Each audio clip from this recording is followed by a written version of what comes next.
Every morning you open your phone and there's a new reason to panic. Tariffs, debt, Middle East, de-dollarization, BRICS, and every finance guy on the internet and mainstream media is selling you fear with a countdown timer. Brilliant. But that's not what this is. My name is Felix, this is Winston back there, and we're retired investment bankers, and we've been teaching well over 20,000 students over the last 6 years the actual institutional strategies that are usually reserved only for the bankers.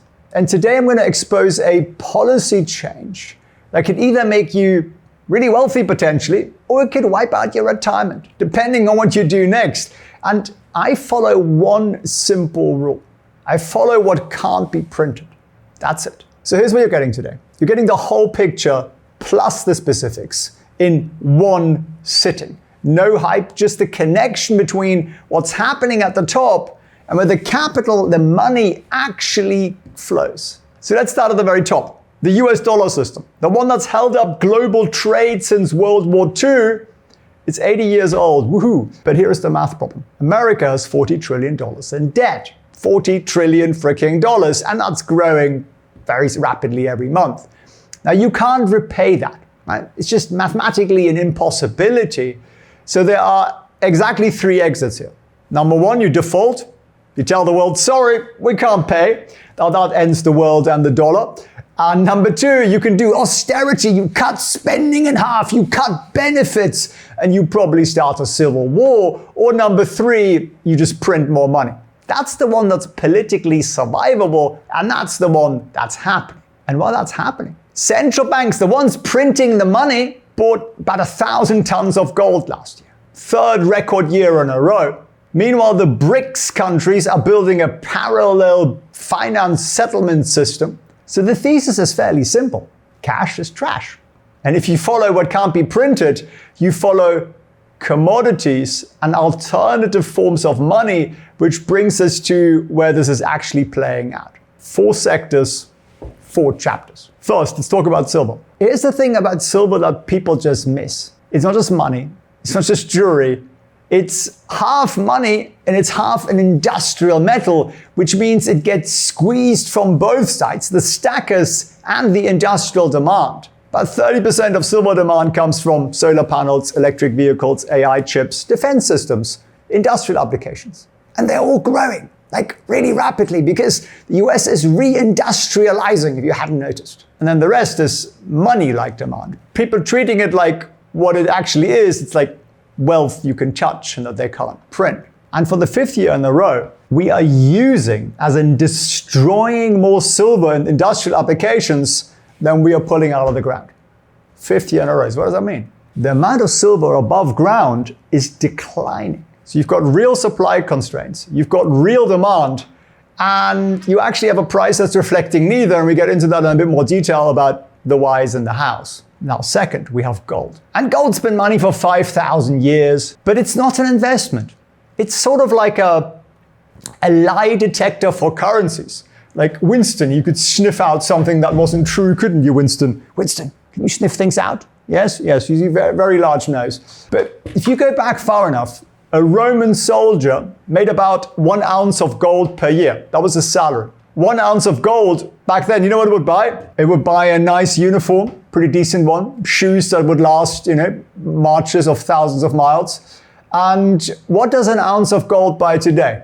A nice suit, pretty decent shoes, talking quality, high end, same stuff 2,000 years later. It's literally worth the same thing. It buys you the same thing.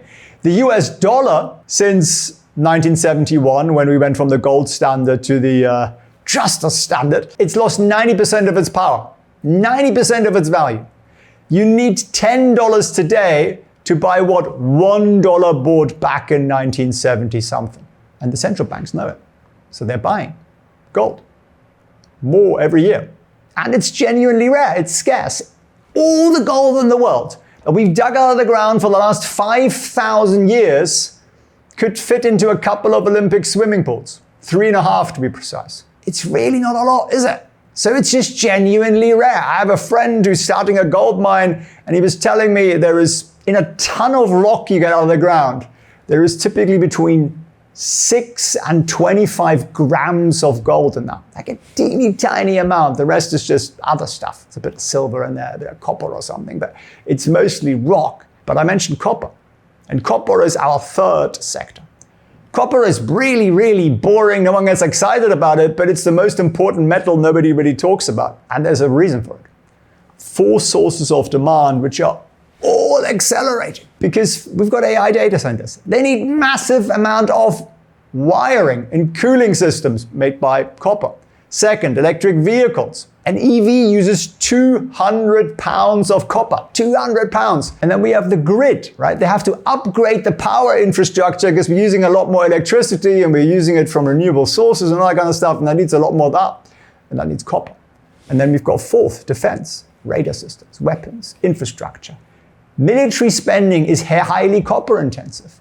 And everything the military is now building is electric, right? Powered by batteries, and that needs more copper. Now you might think, okay, well, they're just going to dig more stuff out of the ground, right? Well, from the time you get a permit to the moment you actually put it out of the ground, how long do you think it takes? Put in the comment, put your best guess in there. In years. 5 years? 1 year? 10 years?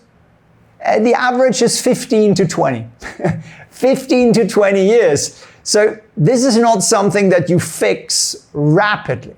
Now you might be thinking, well, this is an old story. I've missed it. I'm too late to the party. Well, this is what most people don't understand. Commodity prices move in phases. Phase 1 is when the smart money figures it out, Wall Street and my students, because we teach them. Phase 2 is when institutions wake up and start really, really buying. And phase 3, that's when retail investors finally show up and everyone thinks it's too late because the prices run a lot. Most people arrive in phase 3. And then the whole thing gets tied together by what? Oil. About 100 million barrels of oil are traded every single day. For the last 50 years, every single barrel has been priced in dollars, not, monkey currencies like euros or, yen or something. No, dollars. And this is why America can afford to have 40 trillion in debt, because the world needs dollars to buy oil. Even if you're Japan or the Germans or the Indians, you need dollars to purchase energy. It's what holds it all together. And it's what lets the US run this massive deficit year after year, because there's this artificial demand for dollars. Let me explain that to you in about 90 seconds. 1944, Bretton Woods. The US comes out of World War II. They have all the gold. Literally all the gold in the world moved to the US in World War II. US didn't get destroyed. Europe did, Asia did, most of the world did, but not the US. So the US sets up the global dollar system. And it works for the next 27 years. And then 1971 comes along and it gets nixed by Nixon because the US just didn't have any more gold. So Nixon suspends the gold standard. It's still suspended. It's a temporary thing. Just trust them. Trust the politicians. There's a very smart chap called Kissinger, and he came up with a solution. He went to the Saudis and he made a deal. And Saudi Arabia agreed to price oil only in dollars. In exchange, America provides military protection. And that trade kept the dollar alive for another 50 years. But we're getting some cracks, right? BRICS, bilateral trade, China, India, Saudi, Russia, they're starting to trade in some other currencies. So if the petrodollar, as we call it, cracks, money looks for another safe haven to something that can't be printed. Silver, gold, copper, real assets. So this is this reset story, right? There are 4 chapters to it. You've got the currency debasement at the very, very top. You've got an unsolvable debt problem. You've got central banks buying gold, and you've got alternative systems to the dollar being built. And at the bottom, you've got that industrial scarcity meeting the demand for those people who want stable investments. So this isn't about panicking. This is not some doomsday scenario. It's about where does the money actually flow when the rules change. And the rules are changing. Pour yourself a cup of something, get comfortable. This might be the most useful 2 hours you spend this year, because we're about to go deep on each one of these sectors. We're going to talk about specific positions, timing, what the data says, where the opportunities are. And first, we're going to talk about the global currency reset itself, how it happened, why it matters, and exactly where we are right now and how to position yourself. Most people think investing is about picking the right stock or somehow timing the market. But that's not what this is about anymore. We're living through the biggest wealth transfer in modern history. America's debt has reached a point where it can no longer be paid back, not through taxes, not through cuts, not through growth. And history shows us what exactly happens next. The currency gets devalued, inflation runs hot, and wealth transfers from the people holding cash to the people holding assets. If you position yourself correctly, you can protect your wealth and even come out ahead. But if you don't, you'll watch your purchasing power disappear while everyone else around you seems to be getting rich. So in this video, Winston and I, and Winston does all the hard thinking and research around here, as you can tell, which is why he's so exhausted, we're going to walk you through exactly what we would do if I was starting my investment journey right now. Not in a normal economy, but in this environment where the rules have changed. With the traditional playbook, it doesn't work anymore. So this is the debt reset investment strategy. And by the end of this video, you know exactly how to use it. So let's get started. Now, we're going to cover a lot of ground here today. So I'm also going to give you for free a workbook that'll walk you through all these steps so you can download that and walk through that on your own afterwards and for this really to sink in and for you to make your plan for 2026. We all know the system is rigged. We know it isn't fair. We know it's designed to help the wealthy protect themselves while the regular people get left behind. And while that is true, once you see through that, you can actually participate on the winning side of it, no matter what your income level is. And this is really what this is about. So most of us know the US owns some crazy $37 trillion in debt. It almost doesn't matter anymore what the number is. That's $280,000 per household, 6 times annual national income. It's just impossible to ever pay this back. And in the last few months of 2025, the mask has come off. The government has stopped pretending they're going to fix it through being responsible because politicians are incentivized to do the popular thing, not to do the right thing. They're now executing the plan that I've been warning you about.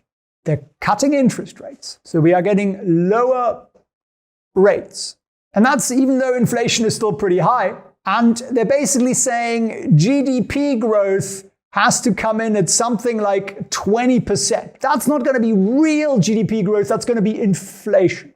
And they're going to use crypto and stable coins to fund their debt. It's not theory anymore. This is actually happening right now. And it changes, I believe, how you should invest. Now, I want to be very clear. I'm not a financial advisor. I'm not telling you what to do. I'm just giving you my insight, my perspective, and it can be perhaps part of your research. But the old rules, just buy and hold a random index fund, keep 6 months of money aside as an emergency fund, and have some cash savings lying around. Well, that doesn't really, I don't think that's really working anymore. I think that was written for a different world, a world where the dollar was stable, where inflation was low, where the debt was manageable. That world isn't coming back anytime soon. So if you keep playing by those rules, I think you're going to lose. Not because you are unlucky or something, just because the game has changed and you haven't been told. So let me tell you what the new rules are. But first, quickly, you need to understand the framework. What's the plan of the mighty? Now, if you're new here, I'm Felix Prehn. I'm a former investment banker. That's Winston back there. And I've spent years studying how the system actually operates. I'm also the founder of the Goat Academy, where we taught over 20,000 students how to build and protect their wealth. I'm also the co-founder of Trade Vision, which gives regular investors like you and me access to the same news and the same data that the institutional players use. The first plan is to fund the ever-increasing debt. How are they going to do that? Not through taxes, not through any of that, through crypto. How does that work? Well, you may have heard of stable coins, USDT and USDC particularly. They're the secret weapon. So what happens is you buy a stable coin, so you put $1 into one of these stable coins. What does the stable coin do with your dollar? They are going to go and they're going to buy US debt with it. Why? Pays them an interest rate and has zero risk. And they're permitted to do that by law. The Genius Act makes this the rule, essentially. So people give real dollars to these companies. The companies give a digital token back to you, and they take the dollar and they buy US government debt with it. And it creates a massive demand for government debt. Now, why is that important? Because the traditional buyers of US government debt, China, think Japan, think Saudi, those guys, well, they're backing away. They saw what happened to Russia's $300 billion in reserves. That just got fugazied away, got frozen. But the crypto people, they're happy to hold stablecoins backed by government bonds. They think they're just holding digital dollars, but really they're funding America's debt. So that's step one. That's where the money comes from. Now, step two, debt, right? We all know that there is debt. It's about 37 trillion of it. Stop harping on about it. And then you have the real debt. So the government is never going to pay back the 37 trillion. They just make it worth less. How do they do that? Inflation. Think about it. If you owe somebody $100, but then inflation makes the dollar lose half its value, you really now only owe them $50. So the numbers stay the same, but the burden dropped by half. And this is how every empire in history has dealt with unpayable debt, right? Rome debased their currency. They just took the silver out of the coin. Britain inflated away their war debts and lost their reserve currency status. And now it's America's turn. So what is the outcome of this? The outcome of this is step three. You get a big transfer of wealth from the savers. Their dollars are going to flow to asset owners. And when I say savers, I also mean salarymen, which is a lovely Japanese phrase for people who have 9-to-5 jobs. I think it's very appropriate. Now here's where it gets personal. When inflation runs hot, cash loses value. Your savings account, say you're getting a 1% interest in your savings account, but inflation is at 5%, what do you think happens to your money? You are losing 4% per year. But when you buy assets, stock, real estate, gold, Bitcoin, they increase in value with the currency. Say you live in a $300,000 house, that just becomes a $400,000 house, not because it's a better house. That process is called inflation. So you feel richer, but you probably aren't because you can't just go and buy a better house for 400,000. All the houses are now 400,000. So your dollars become worth less. But if you own assets, inflation can help you. Your stocks go up, your real estate appreciate, your Bitcoin moons, right? You feel rich. But if you're a salary worker with cash savings, you get destroyed. Your paycheck buys less every year. So yeah, you might be getting a 5% pay rise, but if inflation is 7% or 10%, talking about real inflation, not the number the government feeds you, then you're working harder, but you keep falling further behind. That sound familiar? That is the wealth transfer, and it's happening. And the evidence is absolutely everywhere. Trump is calling for 20% GDP growth. Now, that just doesn't happen in a developed economy. But what you can get is 3% growth and 17% inflation, which makes the economy look 20% bigger. So you hit your target, you can tell everybody how marvelous you are, but it does actually make people poorer. You get the US government, the Commerce Secretary, publicly attacking the Federal Reserve, demanding they cut interest rates. Again, that is normal. The Fed is supposed to be independent. Now, Trump's going to appoint a Fed chair who will do as he's told, who will cut interest rates. That's the requirement to get that job. So the Fed is going to comply. They just cut interest rates again already. They're going to cut them a lot more next year, despite inflation risk. And how does that work? Well, you get lower rates. Lower rates make debt cheaper.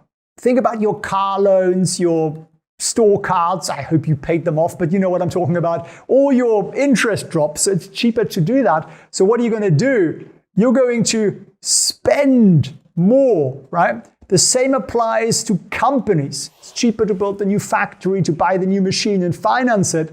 And that all creates what? Well, it creates more profits along the way, more turnover. And that profit then means that stock prices go up. So the rich get richer. And part of this spending also means inflation goes up. And that's the plan. And that's because we have a disconnect. We have two economies. We have the Wall Street economy and we have the real economy. They are two different worlds. Wall Street is booming, Main Street is struggling, and the gap is going to get wider and wider and wider. That is actually policy. So this is the environment you're investing in. That's the 2026 reality. This is not a political statement, right? It's weird, but I benefit from it. But I also see the unfairness of it. And now you understand the game. So let me tell you how to win in this game, in my humble opinion. So here's the strategy, and it's simple, right? Because Winston likes simple. So I'm going to give you some rules. Rule number 1 is own assets, not cash. Not cash. Repeat that, please. In an inflationary environment, cash is trash. It's the fuel that burns to transfer wealth. So your number 1 priority is to convert your cash into assets as quickly as reasonably possible. Do that and you're going to do better. Now, I'm not saying $0 in your checking account, right? You're going to still have some emergency fund, keep what you need to pay bills and so on, but everything else, put it to work. I do it every Monday. I put my money to work every single Monday. And then the second part is we want to be in multiple places. So we want to be in different assets classes. We're going to dive into those a little bit more deeply because this is important. So don't put everything in one place. Don't be 100% in AI or drones or Tesla or Palantir or whatever, because that's going to be risky. Because nobody ever knows which assets will perform best. So you want to spread this out a little bit. This is your life's, the foundation of your life, right? So if I was starting today, this is what I would do. Asset 1, my favorite asset. I would put about 50 to 60% of my money into this. I'm not saying you need to, you should, it's not advice. I'm just saying some guidance, some thoughts to start your thought process. And what's the first asset? Stocks. Good old simple stocks. Ownership of companies, because when inflation hits, companies can raise their prices. Their revenue goes up, their profits go up, their stock prices go up, and they're printing money, and the money is going to flow into the stock market. It's all going to keep going up. Now, not every stock in this environment is going to work. So you want companies with pricing power. Companies that can pass inflation on to consumers. So who have we got here? Big tech can pass on price increases. We have energy companies. They can just pass on the price increases. We have consumer staples, stuff you have to buy. We have healthcare. Basically, the stuff people need no matter what. Now, how do you invest in this? Look, if you want simplicity, you go for an index fund, something like VU. Again, I'm not advertising Vanguard. This is never a sponsor. We don't do any sponsorships or endorsements or anything like that nonsense. We just keep it clean and simple here. But an ETF, basically, a simple ETF that has low fees will do the trick. You could also be a little bit individual stocks, if you're a bit more advanced, right? You can pick them. But the key is owning stocks. So keep it simple, or you want to go individual stocks, you know what to do. Now, the second asset class, to me, and this might surprise you, is real estate. Real estate is probably only accessible to you if you have a little bit more money. Like if you have $5,000, you can't exactly buy a house. But it is a classic inflation hedge. As the dollar loses value, property prices go up. And then you can actually get fixed rate mortgages, which means inflation actually helps you. So say you wait for inflation to come down a little bit next year, and then you get a fixed rate mortgage that is, say you're going to pay 4%, maybe it's 5% mortgage. Now, if inflation runs hot, and say inflation is at 8%, are you upset that you're paying 4% for the mortgage? No, because that value of everything is going to go up by 8%, at least in nominal terms, so your mortgage is going to be less and less and less and less and less. It's the same thing that the US government's doing with its debt, right? So debt becomes cheaper in real terms while your asset appreciates. So as a proportion of your house, the mortgage is going to be less and less and less and less and less. So I'm not saying go out and buy 3 rental properties tomorrow. That's not what I'm saying. But I'm saying get some real estate exposure. Now you could also do REITs. REITs are real estate investment trusts. They are traded. These are companies that own property. So you can buy shares in them just like with anything else. They typically pay dividends. They appreciate with inflation, usually quite volatile, but can be a good way to get access to that if you can't or don't want to buy real estate. It's called real for a reason, by the way. Number 3, gold. Maybe you want to throw silver into the mix as well. Gold's been money for 5,000 years plus, and central banks around the world are buying more gold than at any time in the last 50 years. Why? They don't trust the dollar. They see what's coming. They've watched this video. So if the people running this system don't trust the currency, why should you hold all your wealth in it? So how do you invest into it? The simplest way is, maybe not the simplest way, but it's buy physical gold. Buy this from the big reputable dealers, not some random corner store. You want to get a good price. The bigger the piece you buy, the lower the markup. You could also buy gold ETFs. There are gold ETFs like GLD. They will match the price, essentially. Simpler, but you don't have the benefit of having the physical thing. Gold miners, if you can handle more risk, we made a lot of money on gold miners this year, but that becomes a little bit more, there's a bit more to it. That's number 3. And then you've got number 4, crypto. Now I'm going to put Bitcoin here because that would be the one that most people would go for. And I'm not a crypto maximalist, but you can't ignore the numbers. Bitcoin has outperformed every asset class for the last decade. And there is a reason that I'm not a crypto maximalist, and I think it's something most people miss. Crypto isn't fighting the system anymore. It is the system. Stable coins are funding government debt. Politicians are now pro-crypto. This is not a rebellion. This is an integration. Now, my humble opinion is that Bitcoin was made by certain 3-letter agencies to just mop up all the dodgy money out there and get complete transparency. And then we're going to move to the beautiful, shiny new world of central bank digital currencies where they can track and trace every payment across the world, and they can tax it, they can freeze it. So how do you invest in Bitcoin? I still think it's probably the safest bet in crypto. It's still pretty volatile. Ethereum could be something you could add to it. I'd keep it simple. Don't invest more than you can afford to lose. That's generally the rule in trading. So that is basically the framework. If you drew a pie chart here, and everybody's pie chart looks different. Mine looks like a real pie. For me, it's mostly stocks. Then we have some real estate, and then you have up here some basically metals and crypto. All 4 asset classes have one thing in common. They inflate with the currency. We've covered this. We haven't covered what not to do. Because avoiding mistakes is actually even more important than making good decisions. So what's the mistake number 1? I see there's lots of people. They're sitting on the sidelines. They're saying, I'm waiting for the crash. I'm going to invest later. So cash is your enemy. Too much cash. It's a guaranteed to lose money. If you look at history, I don't know what the exact number was, but the last, 80 years, the dollar has lost something like 90% of its value. That's happening now, and it's happening at an accelerated rate. So you are definitely going to lose money on the cash. I'm still saying, yeah, have some emergency fund around. You're going to need to be able to pay the bills and so on. The second mistake that I see is long-term bonds. Bonds are supposed to be the safe investment, right? But if you get lots of inflation, they actually get destroyed. Why? Because bonds pay fixed interest. Most of them do. So say you buy a bond that pays a fixed 4% interest right now, which would not be so bad. You think 4%? 4% is okay, right? Guaranteed, no downside. But what if inflation, and I'm talking about real inflation here, goes up to, say, 6%? You are actually losing 2% per year in real terms. So what do you think is going to happen to the value of that bond? Do you think people are going to buy that off you? No, they're not. So long-term bonds don't make a lot of sense for most people.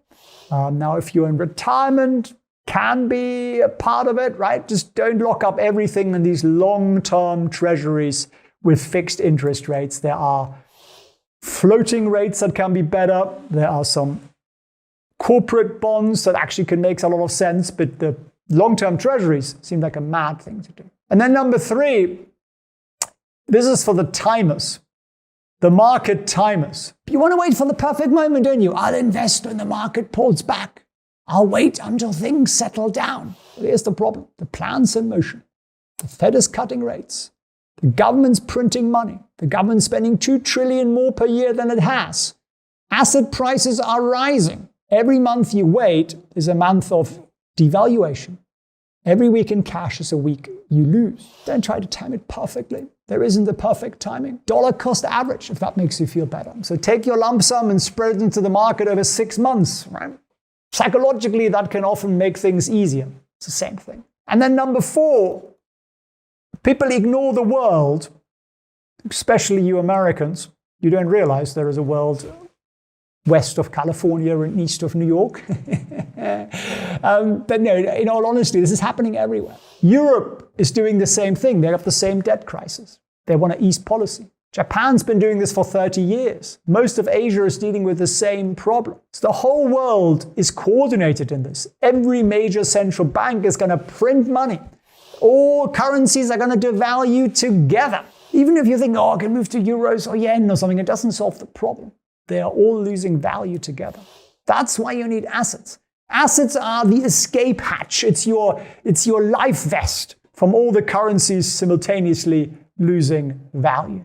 So how do we implement this in actual steps? First step is you do an audit. You sit down, you write down what you got, what you own. I do this every week. Seriously, every Sunday I do this and I share it with my family so that we all are on the same page. Cash and checking accounts, retirement accounts for 1Ks, IRA, your taxable accounts, any real estate you have, any crypto, any gold. You want to track that stuff so you know what you've got. Look at what percentage is in each asset class, what percentage is in cash versus assets. And then in number 2, set your target allocation. Don't follow what I'm doing blindly. Come up with what works for you. Right? Talk to a financial advisor about it. Just find someone who's smart. Pay him by the hour. Don't give him a commission. Well, he's going to recommend stuff that you don't want. And if you don't already have them, you're going to need the right kind of accounts. If you're in the US, you definitely want a Roth IRA. Right? You want to max out your 401ks up to the contribution from your company, your employer if you've got one. If you want to own crypto, well, you're going to need an account. Someone like Coinbase is probably a safe place to have an account. Your gold ETFs, your REITs, all that stuff will come from your brokerage, so you probably already have that. Now, if you want to buy physical gold, any major dealer is fine, right? Just set that up again. You're probably going to have to do some KYC there. That's going to take a few days. And then every week or every month, depending on how you get paid, you're going to want to automate. You want to auto-invest, and that can be done manually, but it's a process you'll always do. So maybe that'll be, $500 into VU. Maybe that'll be $200 into some REIT, right? And maybe it's $100 into gold. Again, these are just random numbers. I'm not saying that's what you should do. It'll depend on, where you are, and you could obviously add some crypto to that. Adjust the amounts to your situation. You're going to want to make it automatic. And then probably the most important step, if you only learned one thing today, it is ignore the noise. They try to shake you out of your plan because it's what makes you wealthy, and you just got to stick with it. The market's going to have bad days, stuff's going to crash, it's going to recover, the real estate will do this and that, gold will be boring for a year. None of that really matters. What matters is the long-term trend, and the long-term trend is clear. Currencies will lose value. Assets will inflate. Wealth will move from the cash people, that's the salaried people and the people who are saving, to the asset owners. There's only one way to win. It is to be an asset owner. Everything else is secondary. You set up the system, automate it, live your life. Don't check your portfolio every day. It makes no bloody difference. Don't panic sell when things drop. Don't chase the latest hot stock. Don't feel like you're going to miss out on stuff. People always say to me, Felix, are you in on this thing? I'm like, no. And they look at me like, but why not? Why not? Have you got an opinion on this? I'm like, I'm perfectly happy missing out on most things. And once you realize that you'll always miss out on most things and you can still be financially free and live a beautiful life and have tremendous returns, the pressure kind of gets taken away. You don't need to watch and read everything. The power brokers, the politicians, the bankers, the Wall Street guys, they know everything I've just told you. They own stocks, they own real estate, they own gold, they own businesses. They are positioned perfectly for inflation. So when they cut interest rates, they pump inflation, they make more money. their real estate appreciates, their wealth compounds faster. The normal people, the nurses, the teachers, the truck drivers, the small business owners, they just see higher bills, higher rent, higher gas. Their money seems to be not going as far. And inequality is going to accelerate. I don't think this is some evil conspiracy. I think this is just the decision. This is what happens when you spend too much money for too long. The debt's too big. System is now entrenched. The incentives are aligned. They're going to do this. Most people won't understand this. So most people won't notice that it's happening. They won't blame anyone for it. But you now understand it. So you can choose to be on the right side of the wealth transfer, right? You and your children and generations to come. So benefit from the policies, no matter what you think of them. And use them to understand your wealth building plan and just sit down and write that out. Do it with your family. If you own silver or any precious metal, or even if you've been thinking about buying silver or gold, what I'm about to show you is going to make you furious, and then it's going to make you money. On December 28th, silver hit an all-time high of $83.90 per ounce. The next day, it crashed 10%. It's covered a little bit yesterday, but it's an important number to watch out for there as well. But here's what they don't want you to know. This was not an accident. This wasn't retail investors panicking. This was engineered. And if you don't understand how they did it, you're going to lose money the next time they do it. But if you understand the pattern, and more importantly, what is coming next, you're positioned for potentially the biggest opportunity in the precious metals market in decades. So in the next 20, 30 minutes, I'm going to show you exactly who crashed the market, how they did it, why this is the third time they've pulled this exact move at major peaks, and most importantly, what the real plan is that's unfolding right now and that could send silver to $100 or beyond. My name is Felix Prehn. I'm an ex-investment banker. That's Winston back there who does all the silver research around here. And we've spent years watching these markets unfold from the inside. I've also got a mentor who's a retired market maker for the London Metal Exchange. A market maker, basically the stock market or the metals exchanges are a casino, right? Now the house always wins. Who's the house? It's the market makers. And I've actually asked him what he thinks this means and what's happening next. And he's recorded a little video for me. And I'm going to play that for you at the end of this video, so stick around. The guy is called Elliot. He's an amazing guy. He's a good friend of mine. And he's also the head coach of our Goat Academy. Just one of the smartest minds I know. So we're going to give you some real insight here. Because right now what's happening in the silver market is literally just one of the most blatant examples I've seen of, well, the little guy getting squeezed out right before the big move. And what you're going to learn in this video is the following. The 3 times in history they've done this exact manipulation, how the CME margin hikes are used as a weapon to crash prices, and the incredible unstoppable demand for silver versus the shrinking supply, and then some specific investment strategies, especially if you're a US retail investor anywhere else in the world, you should still be able to take advantage of it, that we might want to implement right now. Now, if you're watching this and you think, well, but silver's recovered. But just look at the little stock chart here. This is the silver ETF, not the physical stuff, but it tracks the price. And you had that gap down there engineered. You get a gap back up, which looks rather good. But there is one line in here, and I want to just make sure you are aware of that too. This gives you a pretty good insight into where institutions are going to sell. So this is called tradevision.io. It's a platform that I built with my co-founder to give you guys access to the same data institutions have access to. And there's a little line in here called resistance. The indicator is called support and resistance.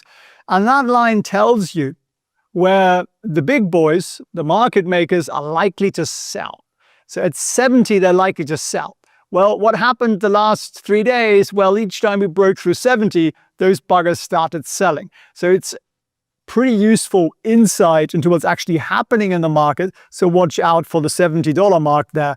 That could get tough again. But let me walk you through exactly what happened, because the details really matter. So the rally started around $30 per ounce, right, earlier in the year. By December 26th, it blew past $75. December 28th, it hits an all-time high of $83.90.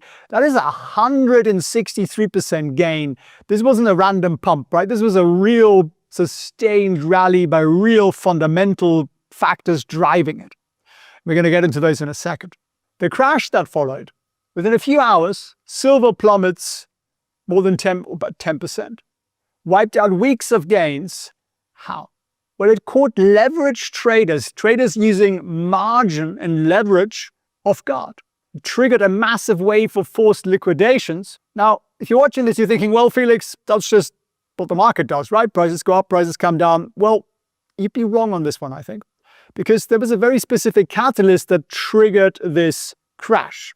The catalyst was the CME Group, the Chicago Mercantile Exchange. They run something called COMEX, which is the world's largest silver futures market. Now, if you're thinking I only buy the physical stuff, well, the prices of the physical stuff are largely driven by the futures market.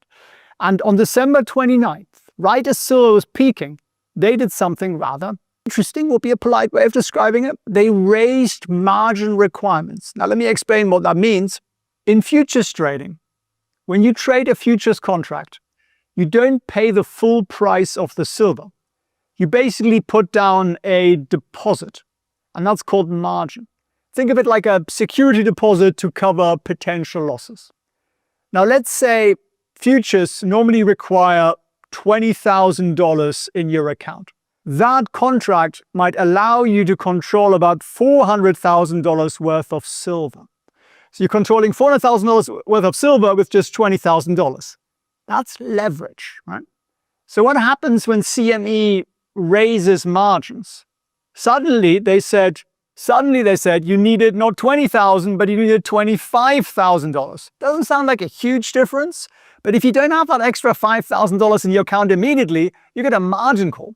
So you have two choices: put in more cash, or you close your position. Now, most traders don't necessarily have the cash sitting around, so they are forced to sell. Forced liquidations, especially the retail lot, right? So when thousands of traders are forced to sell at the same time, the price crashes. Now, there's something interesting here. The margin increase happened during the thinnest trading of the year, Christmas to New Year. There's almost no liquidity, everybody's on holiday. So you get a flash crash. This is actually how you arrange it. Now, the CME, of course, says this is about risk management and volatility concerns, but here's my question. If volatility was the concern, why didn't they raise margin when we were at like $70 or something? Why exactly at the all-time high of $84 during the lowest liquidity trading period of the year? And that brings us back to the pattern, because this isn't the first time this happens. But before we go into the history, let's talk about who benefits from this crash and who loses. Who are the losers?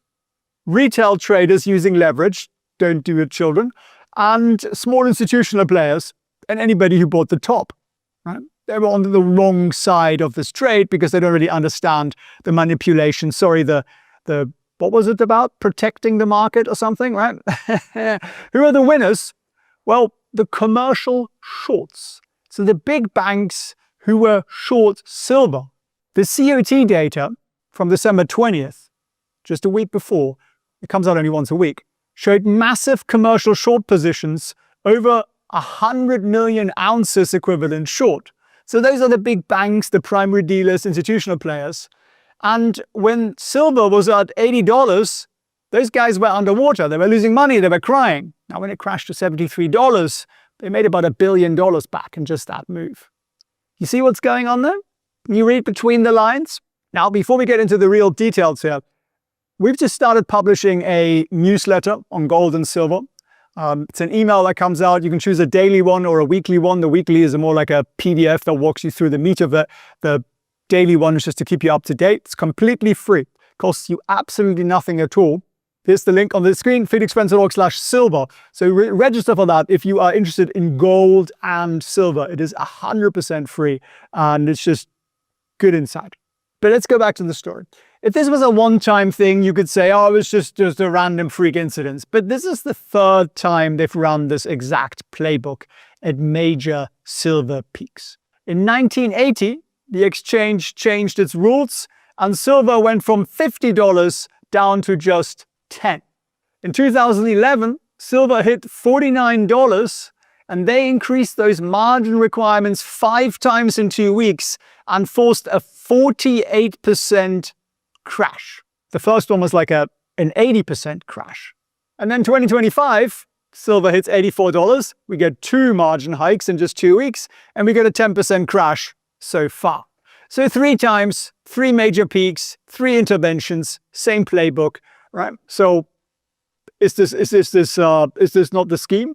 Well, what happened? Actually, understanding the history, I think, is very helpful.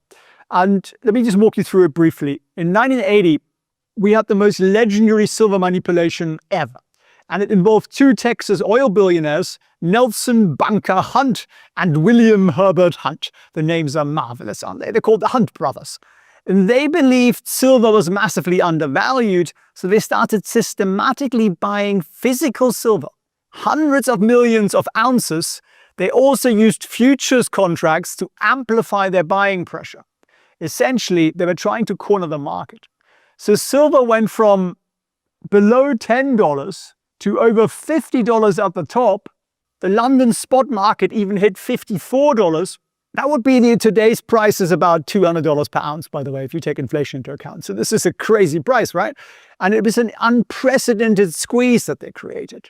Now, the establishment saw what was happening and they responded with overwhelming force. The COMEX exchange, the same friends we have today, enacted Silver Rule 7. This rule restricted trading to liquidation only, meaning you could only close positions, not open new ones. They raised margin requirements to 50%. Basically, they eliminated leverage for all new positions. At the same time, the Fed sharply raised interest rates, making it impossibly expensive to finance your leveraged positions. So the Hunts got a massive margin call. They couldn't meet it. They were forced to liquidate, and silver collapsed from $50 back down to $10. It was known as Silver Tuesday. Sorry, Silver Thursday even. And the Hunts lost their fortunes. So the parallel is, we had a powerful rally, the exchanges changed the rules, you get a forced liquidation, you get a crash. Today, you have a powerful rally, the exchange raises margins, you get a forced liquidation, you get a crash. Same playbook 45 years later. Similar situation 2011. So let's go back to right now. Of course, the question you have is this going to end the same way? Are we going to get a massive crash? And the answer is the fundamentals are very different today. In the 1980s, we had the Hunt brothers. There was one group trying to corner the market, and it was just speculation, right? In 2011, it was the post-financial crisis, speculation, fear-driven buying after the 2008, wobble. Now, 2025, we have structural industrial demand. That is not speculation. This is not one group trying to corner the market. This is a genuine, severe, multi-year supply deficit driven by, well, I say inelastic industrial demand. Inelastic is a strange economics term. Sorry about that. Basically says that the demand doesn't change even if you increase prices. Why is that? Because the physical market is in desperate need of metals. The fundamentals, in my opinion, have never been stronger for silver. And yes, the margin hikes can suppress the paper prices for a while. They can shake out some leveraged traders, but they can't create more physical silver. They can't change the fact that the world needs more silver than is being mined. And that brings us to the heart of this, the unstoppable industrial demand. Now, we should thank Winston here because he did all the research. You can see he's exhausted from the endeavors. And as we do that, make sure you sign up for the free newsletter. Literally, no credit card required, nothing at all. Just put a pop in your email and you'll get it for free. Just a little bit of joy and information and education we're spreading into 2026. Now, silver is quite unique. It's a monetary metal like gold, but it's also the most critical industrial metal on the planet. And that's what's creating this perfect storm here, in my humble opinion. Silver has the highest electrical conductivity and thermal, so heat conductivity of any metal. And that makes it, so far, irreplaceable in the technologies that are driving, our wonderful world. So you can't basically build green energy without silver. You can't run the AI revolution without silver. And you can't build an electric vehicle without silver. So what are these 3 sectors? What's the input here? Let's go through them one by one. Solar is actually the largest industrial consumer of silver right now, and it is growing exponentially. Silver accounts for 29% of all industrial demand. It was only 11% a decade ago, so you can see the amount there is tripled. Each solar panel uses about 20 grams of silver. It's a silver paste. It's a conductive layer in photovol, whatever they're called, cells. It's essential for converting apparently sunlight to electricity. No viable substitute, I'm told. technology might solve that down the road, but for now it has not. And global solar demand is exploding because, well, people want to meet some sort of random climate goal, but they also might just want more electricity because we're going to need a lot more electricity for AI.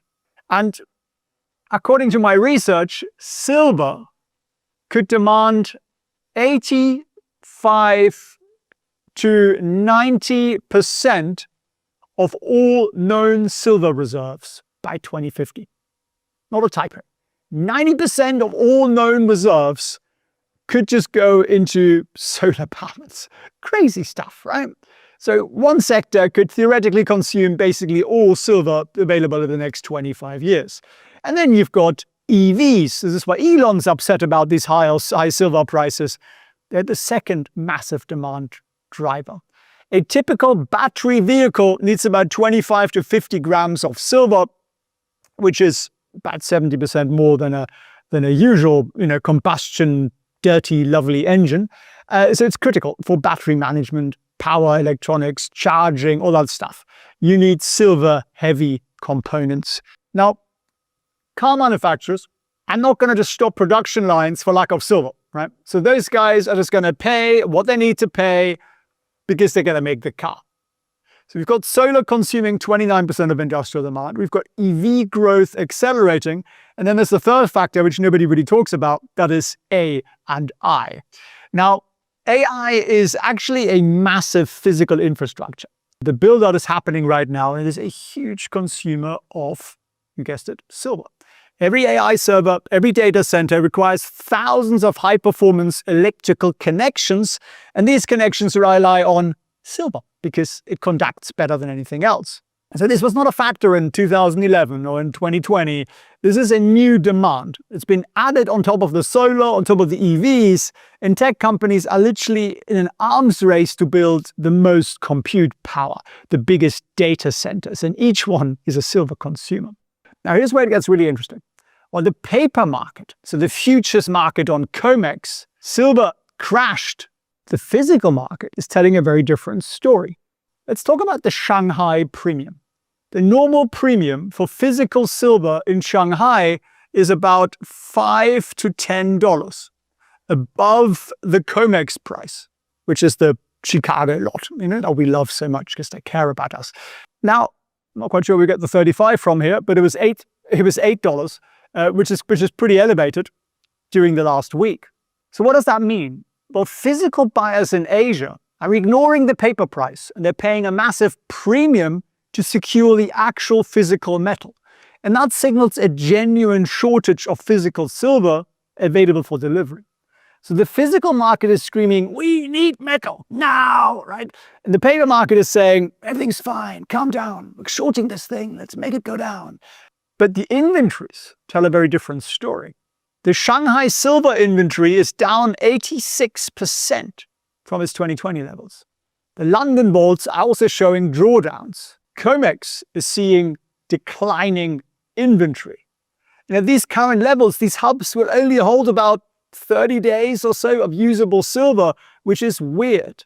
So the paper market can always be manipulated, right? Margin hikes and that sort of thing. But the physical market cannot. And right now there is this growing, unsustainable disconnect between the two. Now, social media is full of people saying the physical market is screaming for metal while the paper game continues. And they're actually right for once.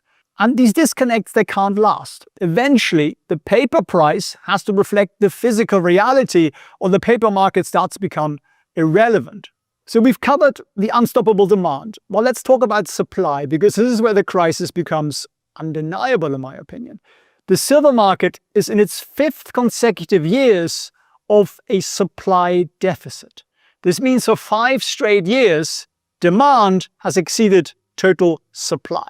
The total deficit is about 820 million ounces. For 2025, which is the best data I've got, the deficit is rumored to be 230 million ounces.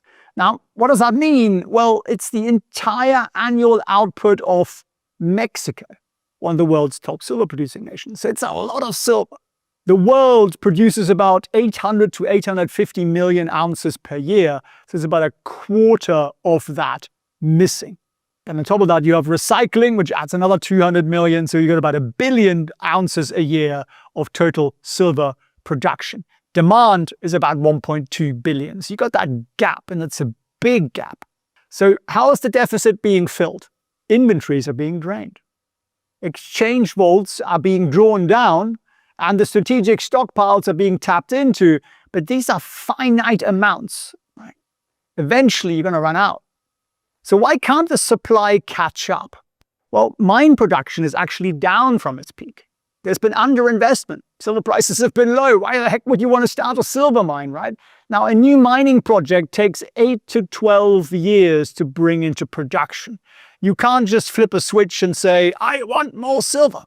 And silver, most of it, is actually a byproduct of things like copper, zinc, and lead in gold mining. It means silver prices don't automatically trigger more silver production because you'd need higher copper or higher zinc prices to incentivize the mining. So the math doesn't really work. Demand is accelerating while the supply is stagnant, and that's your textbook definition of a supply squeeze. And then China just dropped a bomb. They're going to put in export restrictions. So you have already a global supply deficit. China has just said, we're not going to sell you any more silver.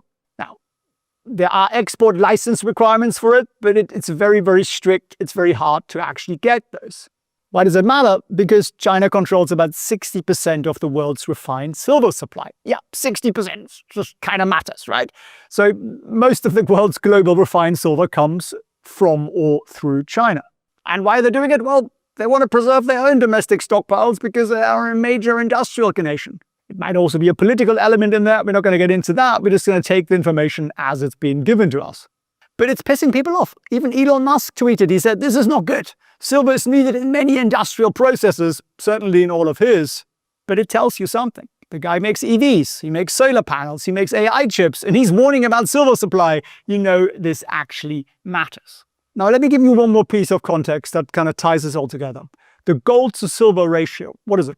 The ratio measures how many ounces of silver it takes to buy 1 ounce of gold. Now, if gold is, whatever it is, say gold is $4,400 an ounce and silver is 75, then your ratio is about this, 58 right now. Right? Now, there is something funny about this, and that is that there is an actual natural occurrence of how much silver there is for every ounce of gold in the earth, like in the earth's crust. And it's about 17.5 ounces of silver for 1 ounce of gold. And a lot of historical monetary systems that used gold and silver, they had that ratio, that 15 to 1, 16 to 1 kind of ratio. So what does this tell us? Well, it tells us that the ratio is compressed a lot over the last years. In 2020, we were up at 125. Silver was really, really cheap, extremely cheap, right, relative to gold. 58 shows that silver has been catching up, but it also shows that there is more room to run. Why? There is a rule. There's a rule that's called I'm going to make a bit of a mess of this chart here. It's the 80-50 rule. So when you're above 80, silver is undervalued, massive buy signal. When it's below 50, this is this ratio, silver is expensive, and basically you sell. So here you buy at 50, you sell. Now we're at 58, so there is still a fair room to grow. But another way of looking at this is if we go back to the mean, the average that we've been at in this ratio, and gold stays at the same price of 4,400, this is gold, then your silver price would need to be $129.